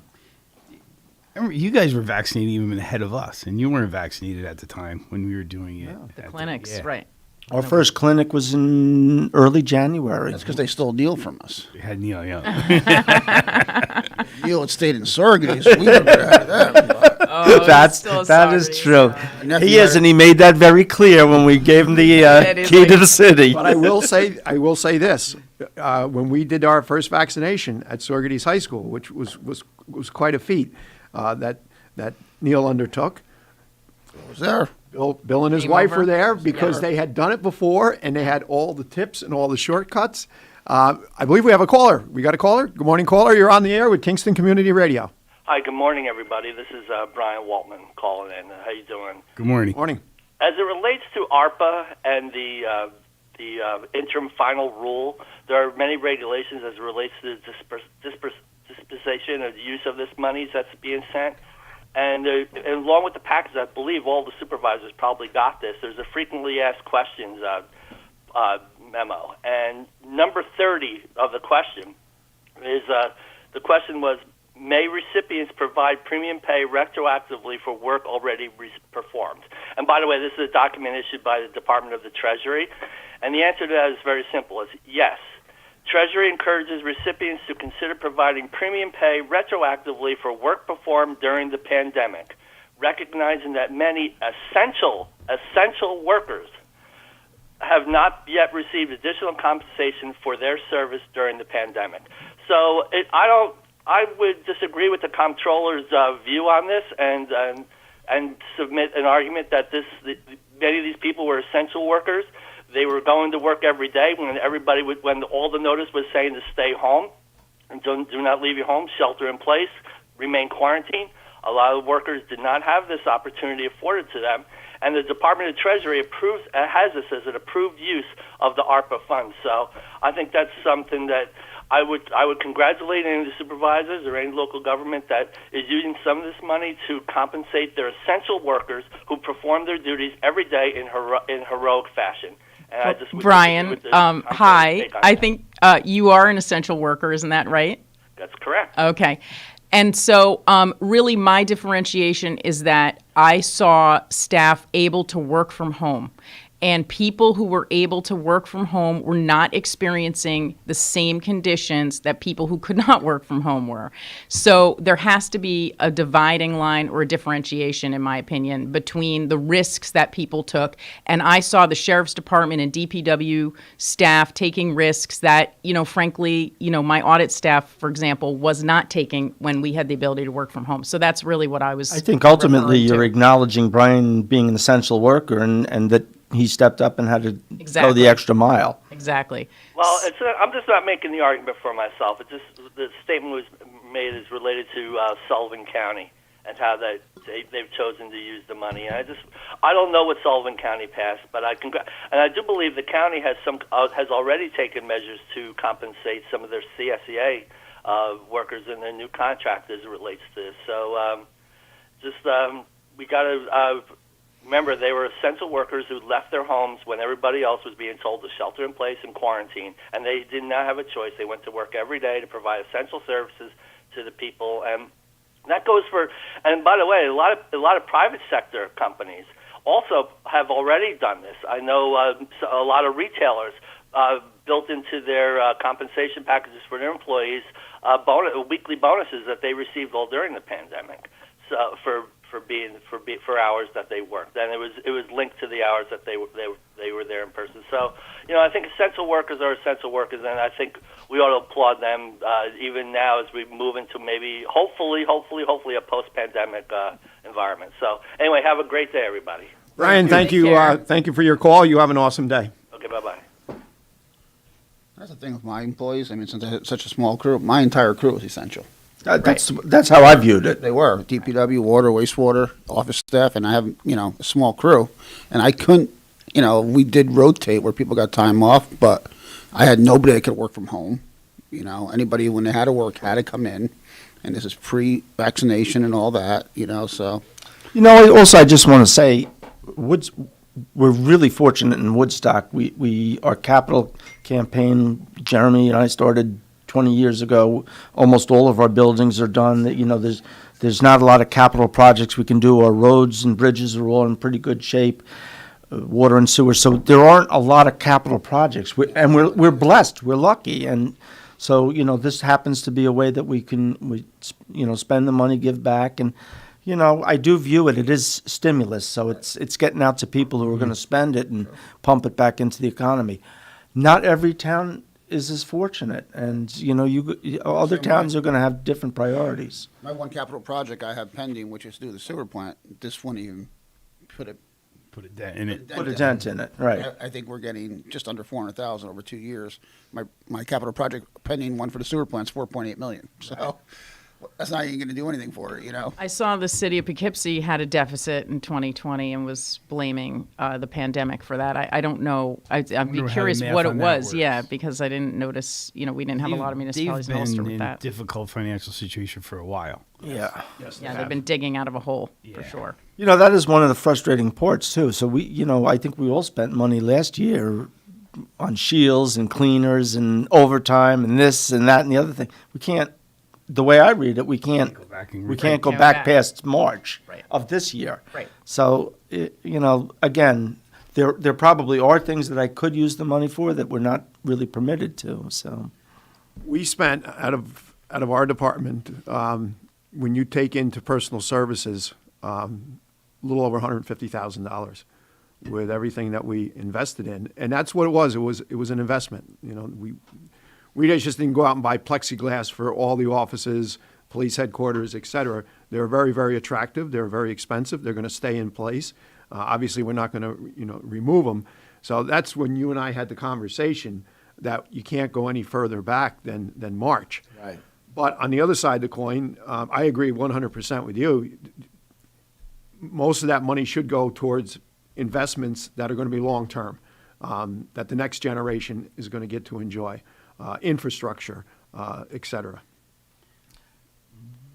I think we have too many capital projects. That money won't don't go know which far way enough. to swing it. You had said when you first walked in, well, we don't have very many capital projects. I'm thinking just how many capital projects we got.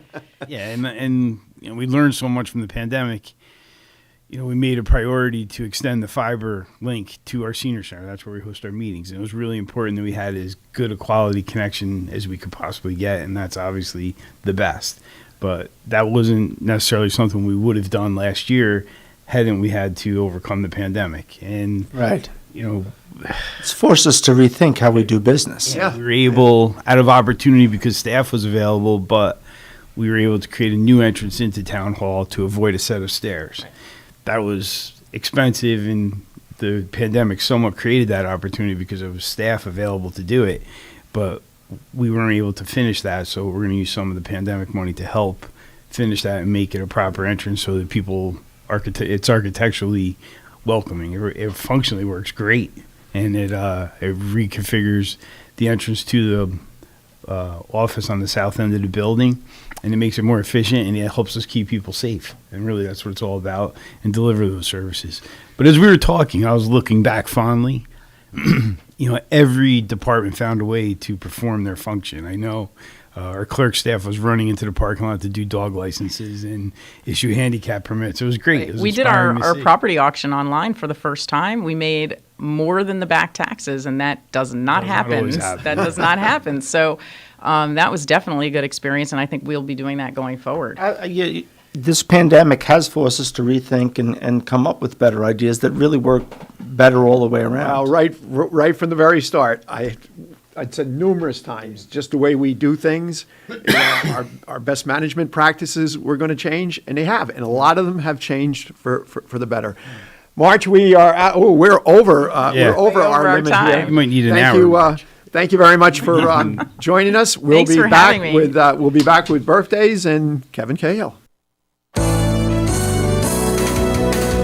You're listening to Kingston Community Radio on WGHQ Kingston. On your radio at 920 AM and 92.5 FM, and also online at mykcr.org. Central Hudson reminds you that summer thunderstorms can strike with strong, gusty winds, knocking down trees and power lines. If you see a downed power line, call 911 immediately to report it. Power lines can carry an electric current strong enough to cause injury or death. Stay at least 30 feet away from a fallen line. Don't try to move it or anything that has come in contact with it. And never drive over a power line. Remember, your safety matters. Question: what will you find on all over-the-counter or OTC medicine packages to help you choose the right drug and use it safely? The answer: the drug facts label. This label lists the medicine's active ingredients and purpose, how much to take, and warnings you should know before using it. Remember, even OTC medicines you buy without a prescription can cause side effects you don't want. So follow the information listed on the drug facts label. For more information, visit fda.gov/drug facts label. A message from the U.S. Food and Drug Administration. Introducing the YMCA. Sure, you know the Y for a swim or a game of hoops, but we're more than that. We're a cause. When you take a jump shot at the Y, someone else is getting job training. Practice yoga as a team practices her leadership skills. We give people of all ages, incomes, and backgrounds a chance to learn, grow, and thrive. So while you might think of the Y as the place for lifting weights, we're also about lifting entire communities. That's the Y. We're so much more. Visit ymca.net/more. Hi, this is Tony Marmo from Norman Staffing, and we've been bringing together employers and job seekers since 1980. If you're an employer and have job vacancies, let Norman Staffing help fill them with permanent or temporary workers. We screen, interview, and recommend the best candidates for your company. We make the employment process easier and faster for you. Please call Norman Staffing for your employment needs at 338-9111, 338-9111, or normanstaffing.com.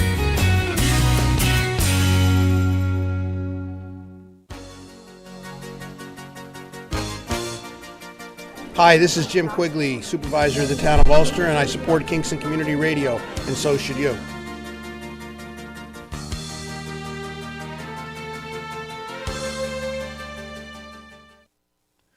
Rondout Savings Bank has a long history of serving local communities and maintaining a strong tradition of customer service excellence while providing each customer with the personal attention they deserve. Rondout Savings' approach to community banking puts you and the growth of your business in the front of everything they do. They're a different kind of bank and would like to tell you why, so please reach out to one of their expert business bankers for an appointment and let them show you what they can do for you.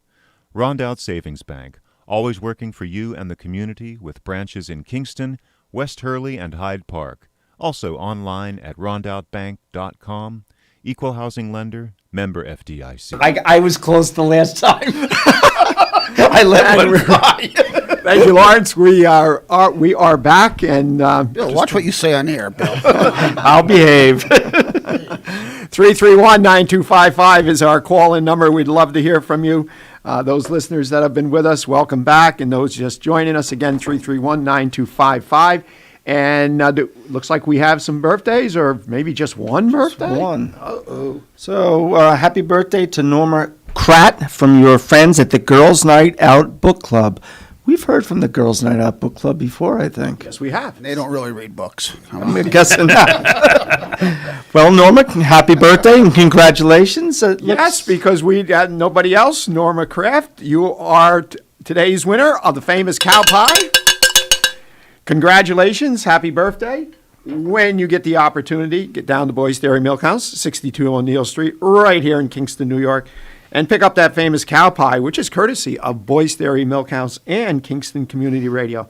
Listeners, viewers, please continue to send those birthdays in. It's very easy to do. You can email to KCR 925, KCR925 at gmail.com. You can postal mail to Kingston Community Radio, P.O. Box 4364, Kingston, New York 12402. So once again, Norma Kraft, congratulations. Happy birthday. Have an awesome day and enjoy that cow pie. And I did get a text from Assemblyman Cahill, who's a couple minutes late, but he's coming. So He probably went to Market Basket, found out they were closed, and then had to go to somewhere else and get sandwiches from somewhere else. I guess, Lawrence, he wasn't never listening. comes empty-handed. He was not listening this morning, I guess. He probably wasn't.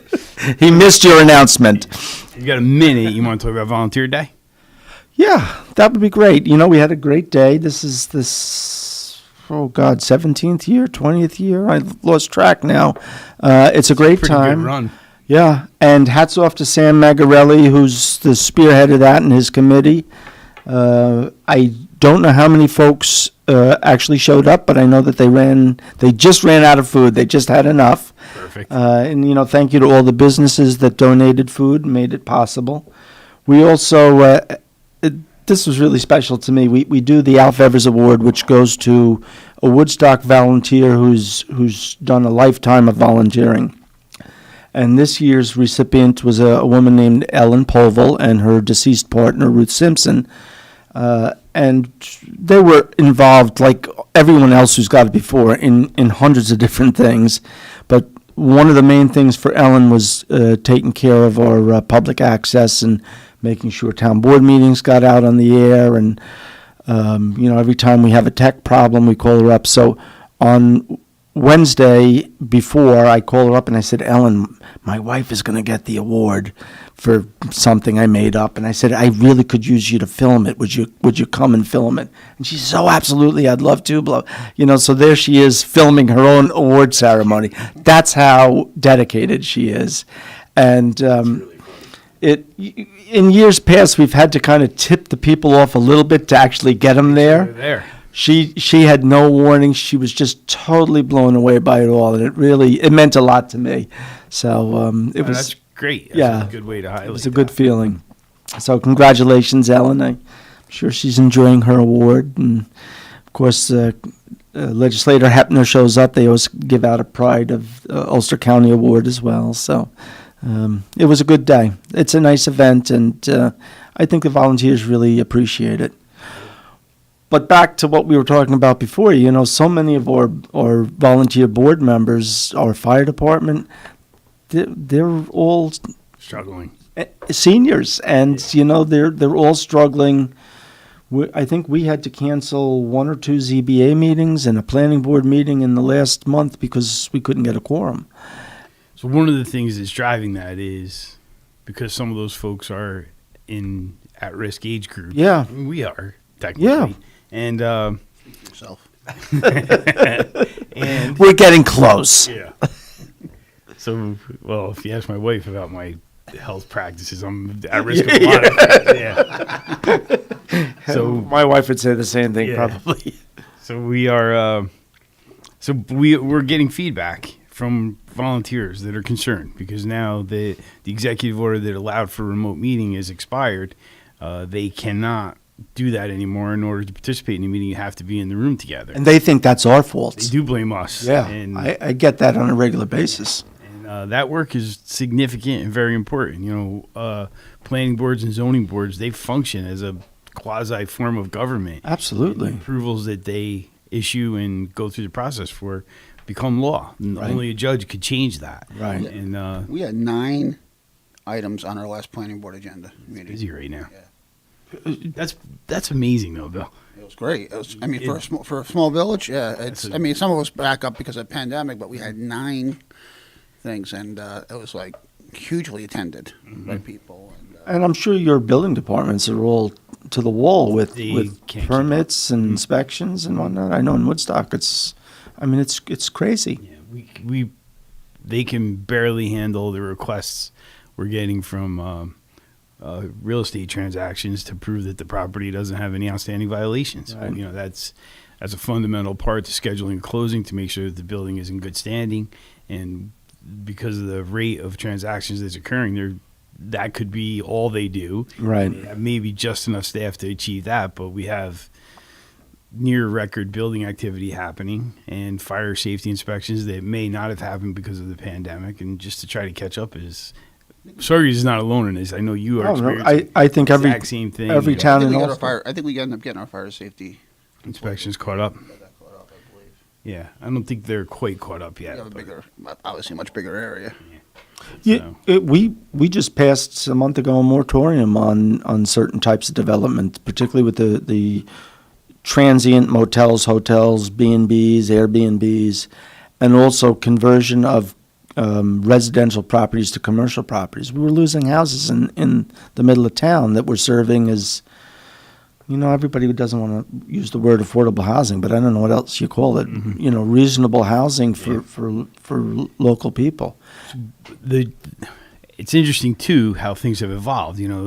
Everybody wants to put 4 Airstreams on their property now, but is that a resort?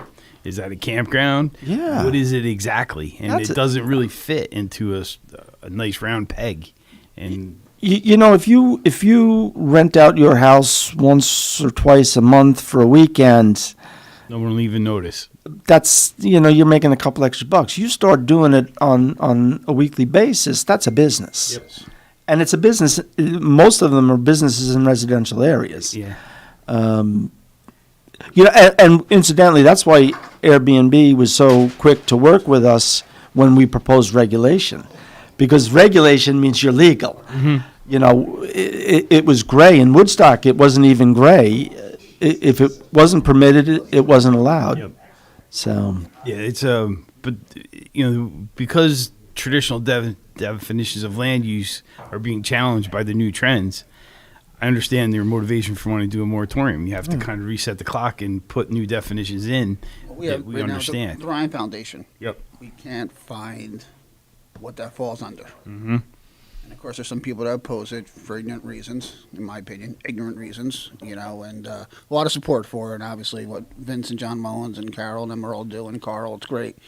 But we're trying to find a proper definition to define what that facility is going to be. We're seeing the same thing. It's the same with the meetings. Technology is changing so quickly. We're coming up against things that our zoning laws never thought about. Yep. I just want to add with the moratorium too. This is not an anti-development effort. This is an effort to try and tweak our laws to encourage the type of development that would best suit the town. Thank you. Thank you, sir. And Kevin Cahill, our assemblyman, has joined us here, and he's come in with his hands literally full, bags, boxes. Wow! I'm easily distracted by any shiny object. And even a breakfast sandwich will do it every time. Since Kevin got here late, we'll just skip the 8:30 break and go right to 9, and then I'll do the extra commercials then. Okay. You're the boss in there. Yep. You control the tower. Kevin, how are you? Good. I don't want to interrupt. You were in the middle of a thought. No, I think I finished it. We were talking about moratoriums and developments, and hopefully we have something that comes out at the other end that'll make a better community. We are doing the same exercise without a moratorium so far, but it's not easy. You have the pressure of new applications constantly coming in, and as we go through the work of the definitions. Short-term rental? So our moratorium covered any development of transient lodging, motels, hotels, Airbnbs. Although with the Airbnbs, we have a cap on it, so we've reached the cap. They're not really part of it. And also, let me ask you: if something goes to, say, VRBO or Expedia or Travelocity, but not Airbnb, does that fit into the cap? yes. So it's like Kleenex, tissues, and actually, I'm in a bad habit. We should be calling them STRs, short-term rentals, and that covers all the different platforms. Then no one knows what you're talking about. They look at you. Yeah. What do you mean by that? Airbnb. Kleenex. Can understand, right? Exactly. Yeah. Anyway, I'm sorry I'm late. That's okay. Well, you're forgiven. Colleen took a well-deserved vacation over at Market Basket, so unfortunately, You're going to have to enjoy dicing sandwiches and dicing do you mean on pastries. 4G? today. Did you hear Lawrence announce? Just kidding. My mouth is full. You don't want to comment on that, huh? We were commenting about the size of the sandwiches because 2 weeks ago, Gabby went to Dyson. Oh, she did? Yes. Oh, see, she stole my thunder. Oh, well. Anyway, I know Billy had sent me a text off the air to ask me about the idea of continuing with remote meetings. And in between then and not going to Market Basket, I looked it up. Okay. And Tom Abenanti and Pete Harcum from Westchester County each have a bill in their respective houses to make it permanent so Okay. that you can do it permanently. In addition to that, there are other bills. Rachel May and Amy Paulin, Rachel May, Rochester area, Amy Paulin, also from Westchester, has a bill that would require video broadcast of every single meeting. Okay. And I'm not sure if it provides for interaction. Right. But it does require, expands the open meeting law to say that you have to have an audio or video broadcast of the meeting. So here's the gamut. You have the current world that says, no, your meetings are in person now. Right. Then you have the possibility of going back to the idea of a remote or a hybrid meeting. Right. And then finally you have the requirement that you do so, Right. Even though you might still be meeting in person. So it's under consideration. I know it's something that many municipalities have come back, not just here, but across the country. In doing a quick Google, I saw that Lansing, Michigan has asked for it from the state of Michigan. I'm not surprised. So, I'm of two minds with it. It's okay if we do it anyway. I mean, we do broadcast our general sessions. We don't yet broadcast our committee meetings, and we should. We broadcast our hearings and we broadcast our general sessions. They are not interactive on purpose. They're active only with the members who are present. When we broadcast a meeting, we have two feeds. We have the Zoom feed that the members of the committee or the members of the assembly participate in, and then we have the general broadcast feed. Mm-hmm. And the general broadcast feed does not allow for any interaction. I'm not crazy about that. No. We've only had a couple of civil disruptions in the assembly in my history there, maybe 4 times, 5 times. Right. But it's the right of the people. It's their house. And how do you do it? What do you do? Go pull the plug on the Zoom? I mean, how do you demonstrate your pleasure or displeasure? Now, we have strict rules in the house that you're not supposed to applaud, you're not supposed to shout out, you're not supposed to do that stuff. And generally people don't. But we also are human beings, and we see when the room is full that people care about something. Right. And when you're on a Zoom, even if there's 500 people tuned in, yeah, they could be doing their dishes. Right. And we experienced some of that. Oh yeah. Even the members of who are supposed to be on the Zoom with you. Yes. I've seen it. I've seen it. Where did Joe go? He was there a minute ago. In the early days, people had no idea that the camera was 2 ways. Right. You have to go to this meeting on Zoom. I won't use a name. It's a colleague, it's a good friend. And the meeting got late into the night, and it got to be around 11 o'clock, and that must have been Scotch hour for him because he just started chugging away and sitting there and kind of scratching his face and doing all kinds of stuff like nobody was watching. And I called him and I said, you're on camera. He said, no, I'm not. You are. I said, no, you are too. I had one member who, one meeting, I look over, he takes out a cigarette, lights it up on it, and I text him like, you can't smoke on. You can't smoke in the meeting. Smoking in your own house. He's like, I'm in my own house. I said, it doesn't look good. That's right. So there have been far worse things that happened, and far more comical things that happened. I think it was some British diplomat was on BBC, and he's talking, and his kids come storming into the room, like chasing each other with toy hatchets and stuff, and then the nanny comes in and like grabs the kids, and like she's trying to grab the door, and the other kid is sneaking under her, and meanwhile the guy is there talking to Lester Holt, and didn't look good. Didn't look good. And I know better, and my wife was teaching Zoom last year, and I always walk in the house and make a grand entrance, right? And my daughters are home from school, so I didn't know my wife was on Zoom with her classroom, and I walk in, and I walk up behind her and go, what's up? Oops. And grab her and kiss her. What does your wife do for a living now? Inside there's 15 kindergartners going with their eyes like this, going, "Who's that?" She's like, "I'm in class." I'm like, "Oh crap!" So then she got me back. Later in the night, she calls me. Goes, "Guess what?" I go, "What?" She goes, "I just got a text from Kirk, the superintendent, and he wants to see you tomorrow. He's upset the way he came to my classroom." And she goes, "Kirk and I are friends," and I'm like, "He's not mad at me." Well, Yeah, I just forgot. I didn't say there wasn't a learning curve. So to your point, there's a couple of aspects to it. Number one is there is something to actually gathering, and there's actually an article in the New York Times 2 days ago about whether meetings, just meetings generally, not public meetings, but as office meetings, have we determined that there are too many and that they are unnecessary and disruptive? Almost all employees agree that they spend too much time in meetings. And the question is, what happens there? On the other hand, they point out in the article that that there was a gathering of judges and prosecutors and defense attorneys and community activists in some place in one of the boroughs, and they said, how are we going to, stop crime and stop feeling like we're oppressed? And they had to go back and forth, and it was the back and forth and the comfort of being with each other. I will also add this about absolutely the assembly session for 2021. 2021 was the first session for probably 25 or so legislators.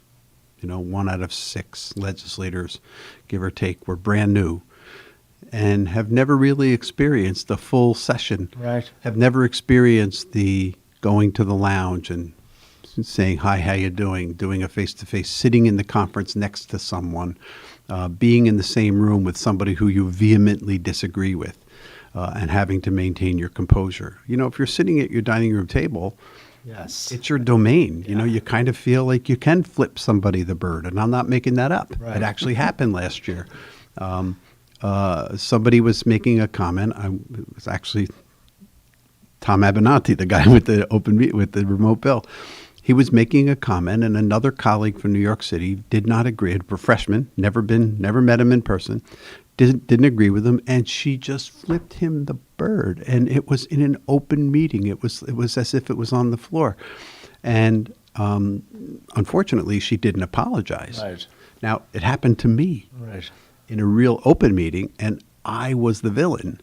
I had a really bad head cold, and the chairman of the committee had really irritated me, and I turned to my friend and I said a word describing him as part of the anatomy that we sit on, or near where we sit, and colorful now. It worked. Well, I don't want Lawrence to get fined. And the chairman said, "Excuse me?" And I was like, I didn't say anything. I thought I was whispering. I didn't mean to say it out loud. Wound up in the Daily News. Yeah.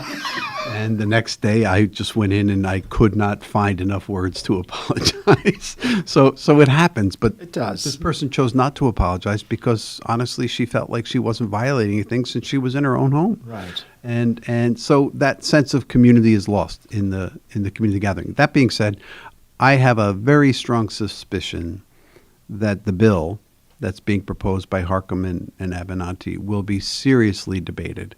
The bill that Paulin and May have that would require broadcasting of meetings, probably not so much, because we're not convinced that the technology exists. We are struggling with the technology of how do we do it in our cramped committee rooms, and how do we make it work? Because it's a very complex process. These are robotic cameras that we use in the chamber, and there's 12 cameras. And when one person is speaking, in order to keep from the viewer being distracted, the camera automatically and mechanically goes to that person and nobody else. Right. Maybe the people behind them, and we're kind of aware of it now. But there's no way to do that in a committee meeting that's 12 feet wide and 30 feet long. And so we're still working out that part, and I'm sure we are cognizant of the fact that, there are town boards meetings in town garages. Right. They're meeting runs next the to the gamut. lift. 900 towns and villages in the state, and there are no two alike. There are people that are in the process of thinking about how to redo their town hall. And Yes. and when they do, I'm sure that's going to be one of the considerations. But that's not uniform. It's not universal. No, So- and not at all. So, yeah, technology has come, and this experience has taught us a lot.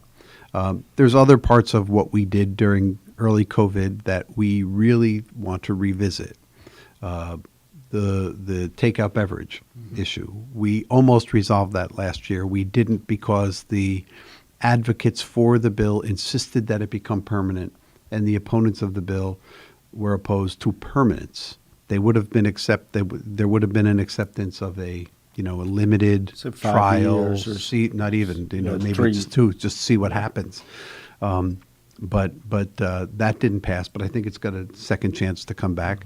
The remote dining, the dining outside your restaurants, where people have set up things in their parking lots, or in the case of Kingston, every available parking space. And that's going to be looked at again seriously.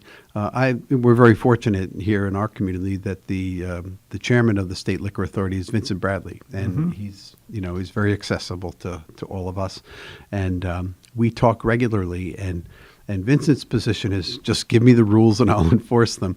But he's a good source to hear where the problems were and Right. where they were not.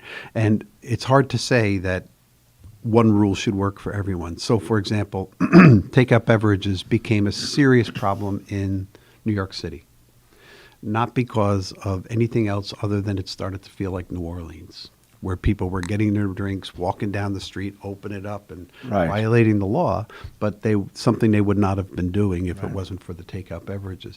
And so some colleagues had their streets turned into party central until 2 o'clock or 3 o'clock in the morning, even though the drinks stopped being served at 10 or something under Right. COVID. Whereas Saugerties or Woodstock didn't experience that, and it Nor worked. Kingston. Yeah. No, Kingston didn't either. The outdoor dining, I think, if you go to Europe, name a restaurant that doesn't have have it, outdoor right. dining, and look at the way they squeeze them in. And I think it's something whose time has come, and we should really allow it to continue. Many people are far more comfortable eating outside than inside, Right. even now. Right. Even now. I'm still allowing in the village. I mean, actually, I think I have more restaurants with more outside dining this year than we did last year, and it seems to be getting Yeah. more and more use. We haven't shut it down either. I really like what some of the establishments here in Kingston have done. They've come up with some creative. They really have. Yeah.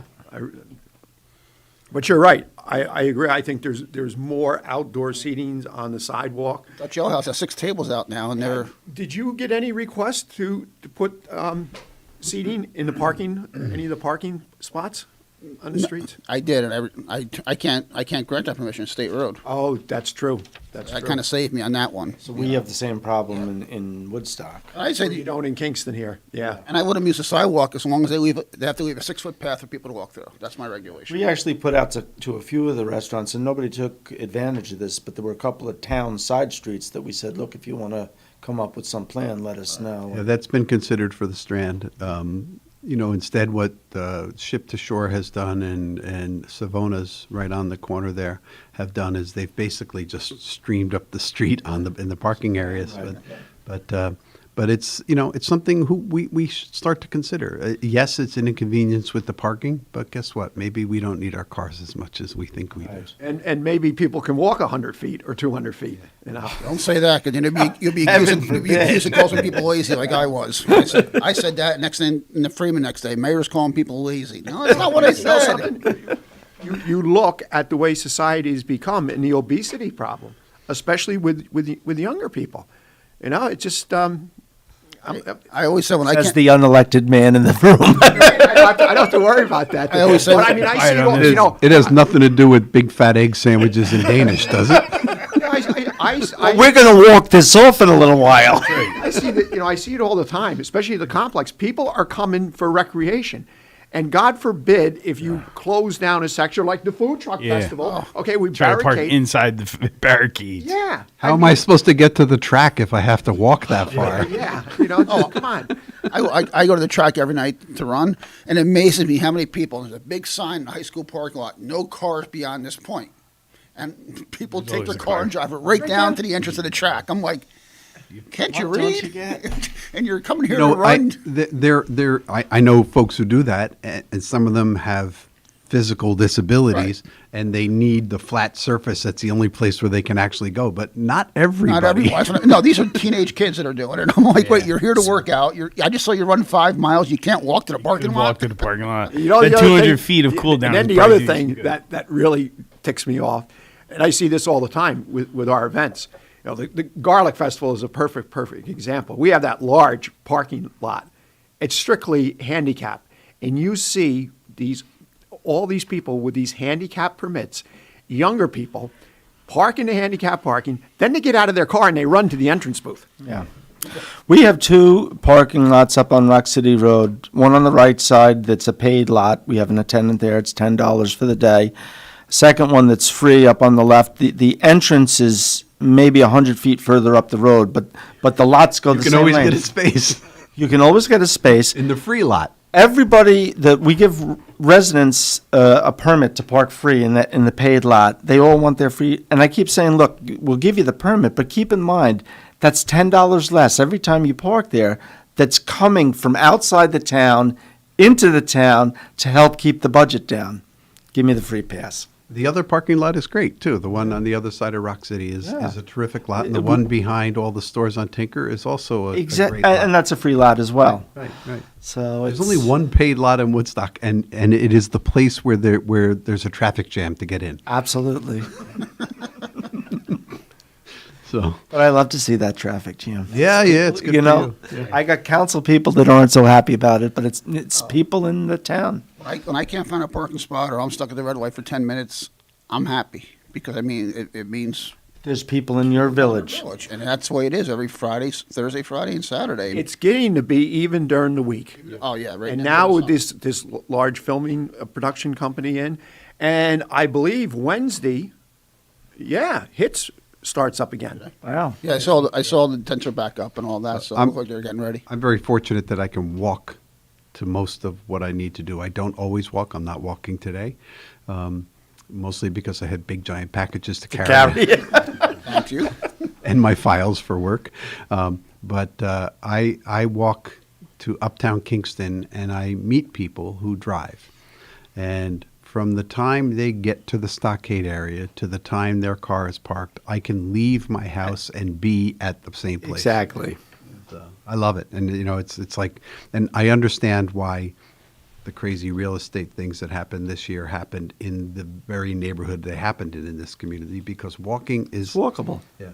I do have a thing where I said to a couple of years ago, I haven't done it lately, they don't care about me anymore, but I said to the people running for city council, have you walked your ward? Well, I'm going to. I said, well, if you want a contribution, call me when you do. And then we have a breakfast of, it's been going on for over 40 years. And I try to convince my friends, even if it's on the other end of town from them, I said, just walk.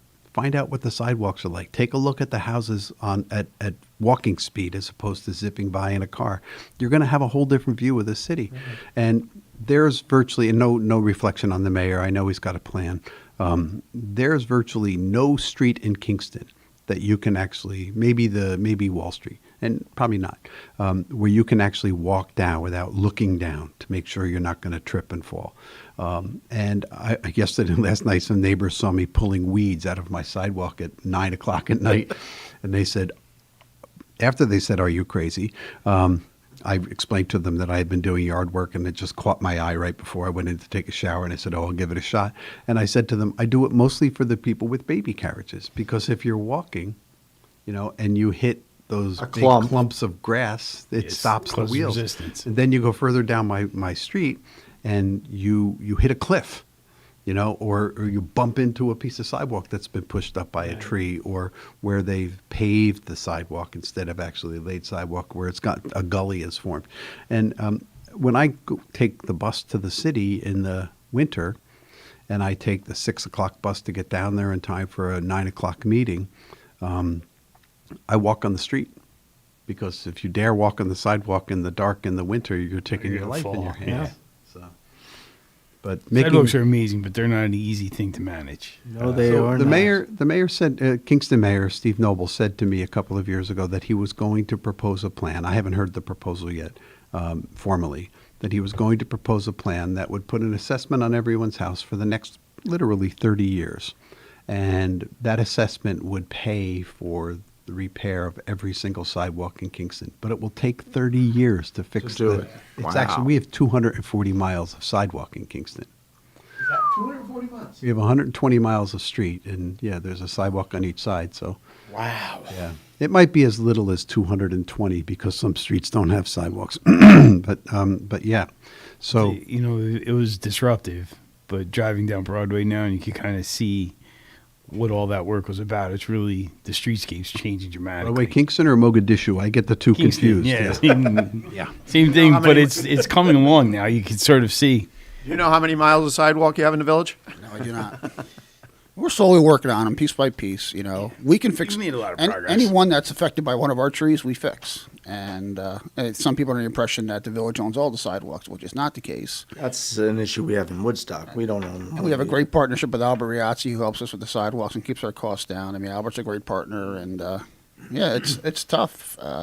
I'm lucky I don't have sidewalks in front of my house. I'm one of those few houses that don't have sidewalks. So I think it's important since I'm here that we continue to talk about these community things because absolutely nothing is going on in Albany. Yeah, it's quiet up there. Well, it's also it's Come on, there must be one or two it's things. also August, and even before the pandemic, you couldn't get nothing happened in Albany. Everybody was at the track all day. Yeah, right. So nothing's going on. Where did you watch the governor be sworn in? I didn't. I was sleeping when the governor was sworn in at 12:01. I did listen to her address yesterday, and I sent her a note last week offering her congratulations. I sent a note to Governor Cuomo on Monday night thanking him for his service and wishing him well wherever the next road takes him. It's unfortunate. It's very unfortunate that we have to have this sort of disruptive change of government. That's not what a democracy does. We elect people, we unelect people. And I hear now, I saw some congressman wants to impeach or have Joe Biden resign because he made a decision that he didn't like in Afghanistan. That was a It's guy in like- Oklahoma, I think. He was one of that's those we're elected for states. terms for a reason, you know, and I'm not quick to impeach. I think had I been given the opportunity or the obligation to vote on impeachment of Governor Cuomo from the evidence that I've seen, not just from the sexual harassment stuff, but from the nursing home data perspective, I probably was leaning toward voting for impeachment. But I can't say that for certain because we never did actually have a presentation of the evidence. We will have a full report from the Judiciary Committee. Many people have come to me and said, "Oh, you made a deal with the governor." No deal was made. In fact, the speaker Deal regarding what? His resignation versus not going forward with the impeachment. Do we really need? So I understand if you dislike a person, you want to see them suffer as much as you can. Great. But the disruption that would No, cause that's in not. Albany, No, I know, but you would need a do shrink if nothing you but. think that. I'm never gonna piss. I don't want anybody to be uncomfortable, even my worst enemies. Well, there's folks that feel that way. They like no matter it's not enough that he's resigned with an element of disgrace. They I want to be feel clear that he that should be in prison. And the speaker flat out told the governor that there would be no deal under any circumstance. No matter what he offered, there would be no backing off from our investigation and moving forward. And the speaker stood by that. However, the New York State Constitution says that articles of impeachment can be brought for the purpose of removal from office or removal from office and prohibition from future running. The "and" is the critical word here. Right. If you're not removing somebody from office, the assembly does not have jurisdiction to, that's to go interesting. forward. That's the interpretation of a dozen legal experts that we had. I asked the speaker to moderate his statement on that in that regard because I think that there may come a time where we would like to actually challenge that, but this was not the time.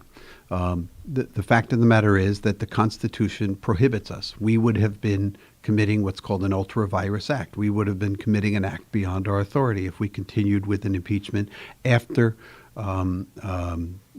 Tuesday morning at 12:01. So if the investigation had been concluded to the point where we could have brought charges prior to Monday, that was one thing. The investigation wasn't complete. If we wanted to be rushed to judgment, it's entirely possible we would make a presentation that would have even exonerated the governor because it wasn't a complete investigation. We also would have given the governor a forum, and he's already demonstrated through his public relations that he is prepared to further assault his victims. And he would have had the opportunity to do so on a witness stand. And let's also remember what impeachment is. Impeachment is like indictment. It's a charge. It is a charge and a process that brings you forth to a point where the Senate and the Court of Appeals convenes to determine whether a person should be removed from office and prohibited from serving again. It is not a criminal proceeding. It is not a civil proceeding. We don't have the authority to do anything other than those two things. And we, the Assembly, don't have the authority. Only the Senate does. So even if we brought the matter to them 2 weeks ago, I'm certain that the Senate trial would not be complete at this point, and we would not have the governor removed from office now. What he did, I wasn't crazy about the 2 weeks, but what he did was he expedited the process. This is probably where it was going to wind up. Why did he take the 2 weeks? I know a lot of people have asked, and I don't know, Bill, and I was troubled by it, but the fact of the matter is that even with the 2 weeks, it was still faster than we could have impeached Absolutely. and removed him from office. So we are where we are, and I listened to Governor Hochul. Let that ring in your head a few more times for the next year or so, at least. And I listened to her statements and her first speech to the people of the state of New York, and she's on track. She said, let's wrestle COVID to the ground. Let's make sure our schools are safe. Let's take care of some of the issues that we have, like gun violence that's been growing in the state. And she said, let's move forward. And absolutely, let's move forward. Right. You know, that's the other thing, too, with the impeachment. Even if it had been after constitutional to go ahead and do so. When March Gallagher was on, she was talking about how much time and energy and anxiety working the past 18 months with the pandemic, especially when we're in the worst of it. Think of what you just said, everything that has to be addressed that would have taken away from working towards safe schools, gun violence, everything that has to be addressed. everything would have been on hold. Right. Everything basically Well, would have been on hold. And I'm going to so much respectfully time. disagree with you. I don't think that they would be on hold. I think we could have done two things at once, because the Judiciary Committee probably would have been the group that was charged with going forward, and the rest of us could have continued to prepare for or conduct hearings on other issues. I think you guys can do. I don't think the governor would be able to do two Oh, things that's at true. once. That's where I was Yeah, coming yeah, from. yeah, yeah. You guys I would respectfully agree with you. You guys would be fine. I think Bill's right on. I was thinking that as you're talking about it, the dialogue coming out of New York State would have been just about the governor. Yeah. And it would have Yeah, been, it's possible that And it takes all three to make it work. On the other hand, the governor is just one person, and he has an agency, agency after agency that's carrying out, and we're seeing that True. because Governor Hochul said, for the next 45 days, whoever was the government will remain the government. Right. And even if you're a department head who was a close personal friend of the governor, and that's how you You're got there the for job, 45 you're days. staying there so we can have continuity. And interestingly, one of the first announcements she made is that Commissioner Howard Zucker is going to stay on, the health commissioner, because many of the controversies that are swirl around health data. Right. But what was lost in that whole discussion is that Commissioner Zucker didn't do anything to compromise that data. He turned unadulterated data over to the governor's office, and that's where it was altered. He didn't have the authority to do so. So one of the bills that I'm looking at, and we look back a lot to learn lessons, one of the bills I'm going to look at is that in health emergencies, that the data has to be disseminated in a way that's unfiltered by any elected official or any public official other than the Department of Health. Right. If it's a health statistic, the public deserves to know it. We should know what's going on with our nursing homes. We should know what's going on. And honestly, to me, that was the biggest offense of Governor Cuomo. He doctored data. Mm-hmm. He or a member of his team. Right. A lot of fingers point to the superintendent of insurance who just resigned. But data was doctored. And that deprived the legislature of information we needed to participate in a serious policy discussion as we were giving him extraordinary emergency powers. And it deprived the public of knowledge that they needed to fully understand why things were the way they were. And this was at a time when we were learning as we were going on the pandemic. You know, masks are good, masks are bad. You need to do this, you need to do that. Right. Put people in hospitals, don't put people in And hospitals. the public loses faith. You know, it's one thing to change your minds, but when you start to doctor things, And- nothing you say after that. And let's go to the motivation. Why? Yeah. And if you know, a case could be made that information was tailored to prevent alarm in the general public. What would have happened if people saw the massive numbers of deaths that were occurring in nursing homes at the time? Maybe people would have irrationally started to remove their family members from nursing homes. Mhm. I mean, it sounds irrational right now, but it probably didn't sound irrational At the time. If that were the motivation, maybe we would understand it. Maybe that's something that would come out in the course of a impeachment trial. However, remarkable coincidence is that the governor was writing a book. And in that book, there was a discussion of nursing home data. Right. And that nursing home data largely reflected what was the fake data that was given to the public as opposed to the real data that was given to the governor's office. So 1 and 1 doesn't always make 2, but in this case, I think a strong case could be made that data was altered for the purposes of embellishing his book. And that is not just bad, that's a crime. Yeah.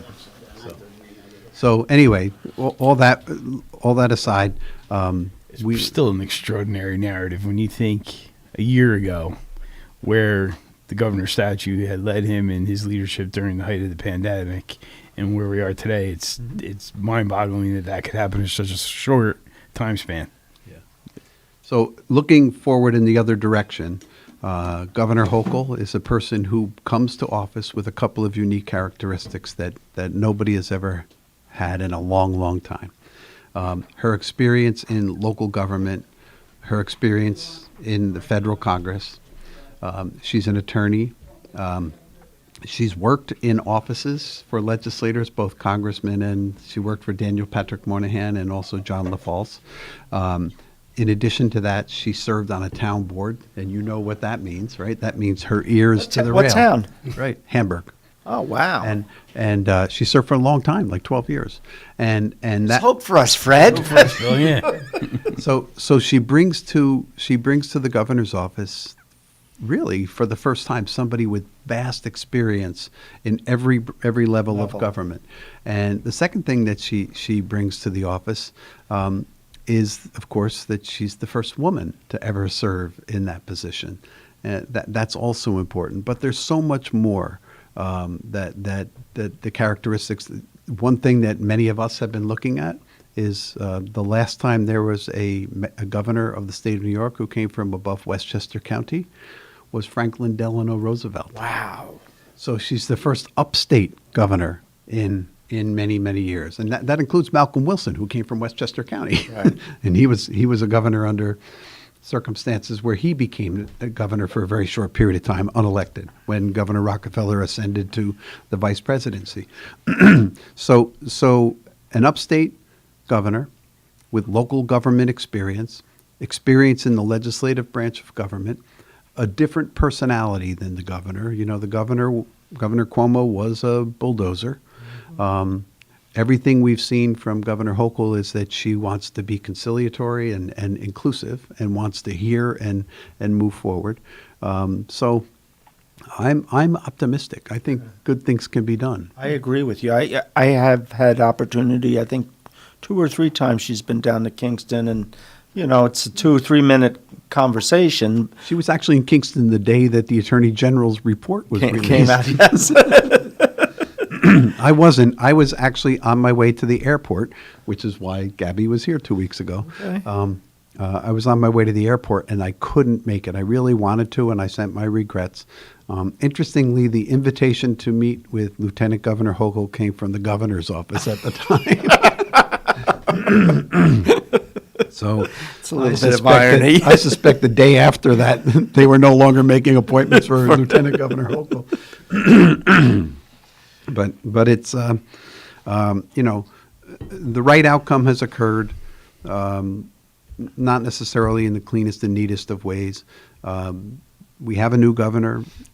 And what I said in my note to her is I am certain that I expressed the views of my colleagues and the people I represent in wishing her nothing but the best to help Her New York success is forward. our success. That's right. It's true. That's right. So She has an unenviable task in front of her, though. She's got a yes. small window where she can focus on governing, but then she has to consider whether she wants to run for office herself. she's I think already announced that she does. She's announced she's in. Shift into a campaign Yes. mode fairly quickly, and Quicker than anyone ever had to, because we've moved the primary day up. And now she's going to be governor for less than a year when she's going to be facing a primary. Right. And that's unprecedented. So we'll see whether she still wants to be governor when the primary comes around. But the next big question that people are asking is who is she going to choose for her lieutenant governor? And I asked her to please consider Fred Costello. I said I think it would be Fred would do a good job. I'd second that. Hey, thank you. And Do not do that. You are there are certainly much more talented people than me. So she's considering a couple of individuals out of New York City, and that's her intention to bring balance to the ticket. Good. And she's doing it deliberately and carefully, and I'm sure she'll make the announcement soon. And as the old saying goes, whatever she says is the right choice because it's only her choice. Right. So. So just to switch topics a little bit, my town clerk asked me about this yesterday. Do either of you gentlemen or Greg, has there been any talk about, or what's your latest knowledge on schools reopening, masks, the vaccine for kids under 12? Have you heard anything? Yes. In fact, in her statement yesterday, the governor said that she is going to mandate masks in school. schools. Okay. Schools. She's going to empower districts to carry out that mandate. She even went a step farther, telling districts that they should employ a policy where teachers and aides would either concede to wearing a mask or concede to being tested on a regular interval. Right. So I think that she's prepared. She's prepared to go a little bit further than Governor Cuomo was. Governor Cuomo perceived, or at least publicly stated, that he was acting under the emergency authority that was granted to him, and since it was pulled back, he couldn't do it anymore. Right. She doesn't have that investment anymore, so she's going to make a decision based upon law and science, and I think the right thing will be done. It's a controversial issue. Yeah, without a doubt. In Texas, the governor, my friend, the day the governor announced his resignation, my friend Jim from Texas sent me a text, and he said, our governor is putting out arrest warrants for state legislators and kindergartners who wear masks. How's your governor doing? Well, I think it was DeSantis in Florida was going to cut off state aid for schools for the that schools. mandated masks. It's emotional. Listen, I have some of my high school friends are on opposite sides of the issue when it comes even to vaccines and recording of that vaccine. Even families. Family members, right. So this has become emotional. I think it's part of the drumbeat we get from the modern media that is willing to take scientific data intended for scientists and throw it out there as if it's fact or not fact, or to make it seem as though there's confusion. What we learned about COVID, and as fast as we learned it, was remarkable. The fact that we had conflicting information along the way was only because we have these vast information channels that are giving information to lay people who really don't understand or know what to do with it. And they're taking and interpreting it, and it's Well, also, as the information changed, as we went through the months, that also showed that the researchers, the scientists, were doing their jobs. Right. And as we went along in this, there were so many unknowns that then became known that then obviously there had to be modification to a lot of those. Right. Do you think with Pfizer getting full FDA approval, you're going to see more mandatory vaccinations from companies? Well, Greg, that's a good point, because until it was actually approved, there was no authority to make a mandatory rule. Now that it is FDA approved, there is authority to do so, to make it mandatory, the same as we do with DPT and all the other vaccines that are mandatory. It's entirely legal now to make it mandatory. It was not clear that it was legal beforehand to make a mandatory vaccination rule. I think it's always been legal to make an either-or vaccination or constant testing rule. In my trip, I had to do both. I had to demonstrate that I had a recent test in most places, and I had to demonstrate that I was vaccinated. Any place I wanted to go in where I was in Italy. Any place I wanted to go, I had to show a vaccination card. I was in the city last week for a Yankee game. And to get into stands, you had to show proof of vaccination. And that made me feel real comfortable because that can be a very, very crowded place. So vaccinations are not the be all and end all, and that's the other thing. We've entered a period of time where if you can say something is not perfect, you've proven it to be horrible, right? So the vaccination is not 100% guarantee that you can't convey the disease to someone else. You can still be a carrier and have been vaccinated. You can still have COVID. We know now you can still get COVID if you've been vaccinated, but you're not going to die. Right. You're not going to go to the hospital and die. And 91% efficacy is better than zero. Absolutely. I think Kevin just made a significant point. You're not going to go to the hospital. And we've been able to suffer similar rates of exposure and of infection. End up in the hospital? Just for an x-ray. That was it. And you were still pretty sick. Yeah. So it's not just the hospitalization. It's the fact that it just completely upends your life. Oh, yeah. And you're not going to do much else. Even if you don't go to the hospital. So the hospitalization statistics are one thing to look at, but then think about the folks who were one step below that, as you were. Or one step next to that. Yeah, absolutely. That's a fair That's point. one piece of information I wish the county was able to give out. You know, every day now they post how many folks in Woodstock or Saugerties or Kingston have tested positive, but they're not talking about hospitalizations or anything like that. And I think that statistic is out there. Is it? I've seen it. I don't have it on my Okay. sheet here. And by the way, we've had an uptick, pretty serious uptick. But we're not suffering the same consequence. There's not runs on emergency rooms. There's not that dangerous demand for hospital services. Lawrence is trying to kick us off the air, but one more thing. Yesterday was the first time in several months that we exceeded 1 million vaccinations in a single day, and it's almost the vast majority of it is in the South that had been rejecting vaccinations to begin with. That's very good to see, very good to hear. We are out of time. Thank you, State Assemblyman Kevin Cahill. Thank you, Fred Costello, Supervisor Town of Saugerties, Woodstock Supervisor Bill McKenna. Thank you, Lawrence, and most importantly, thank you, listeners and viewers. We'll be right back here next Wednesday.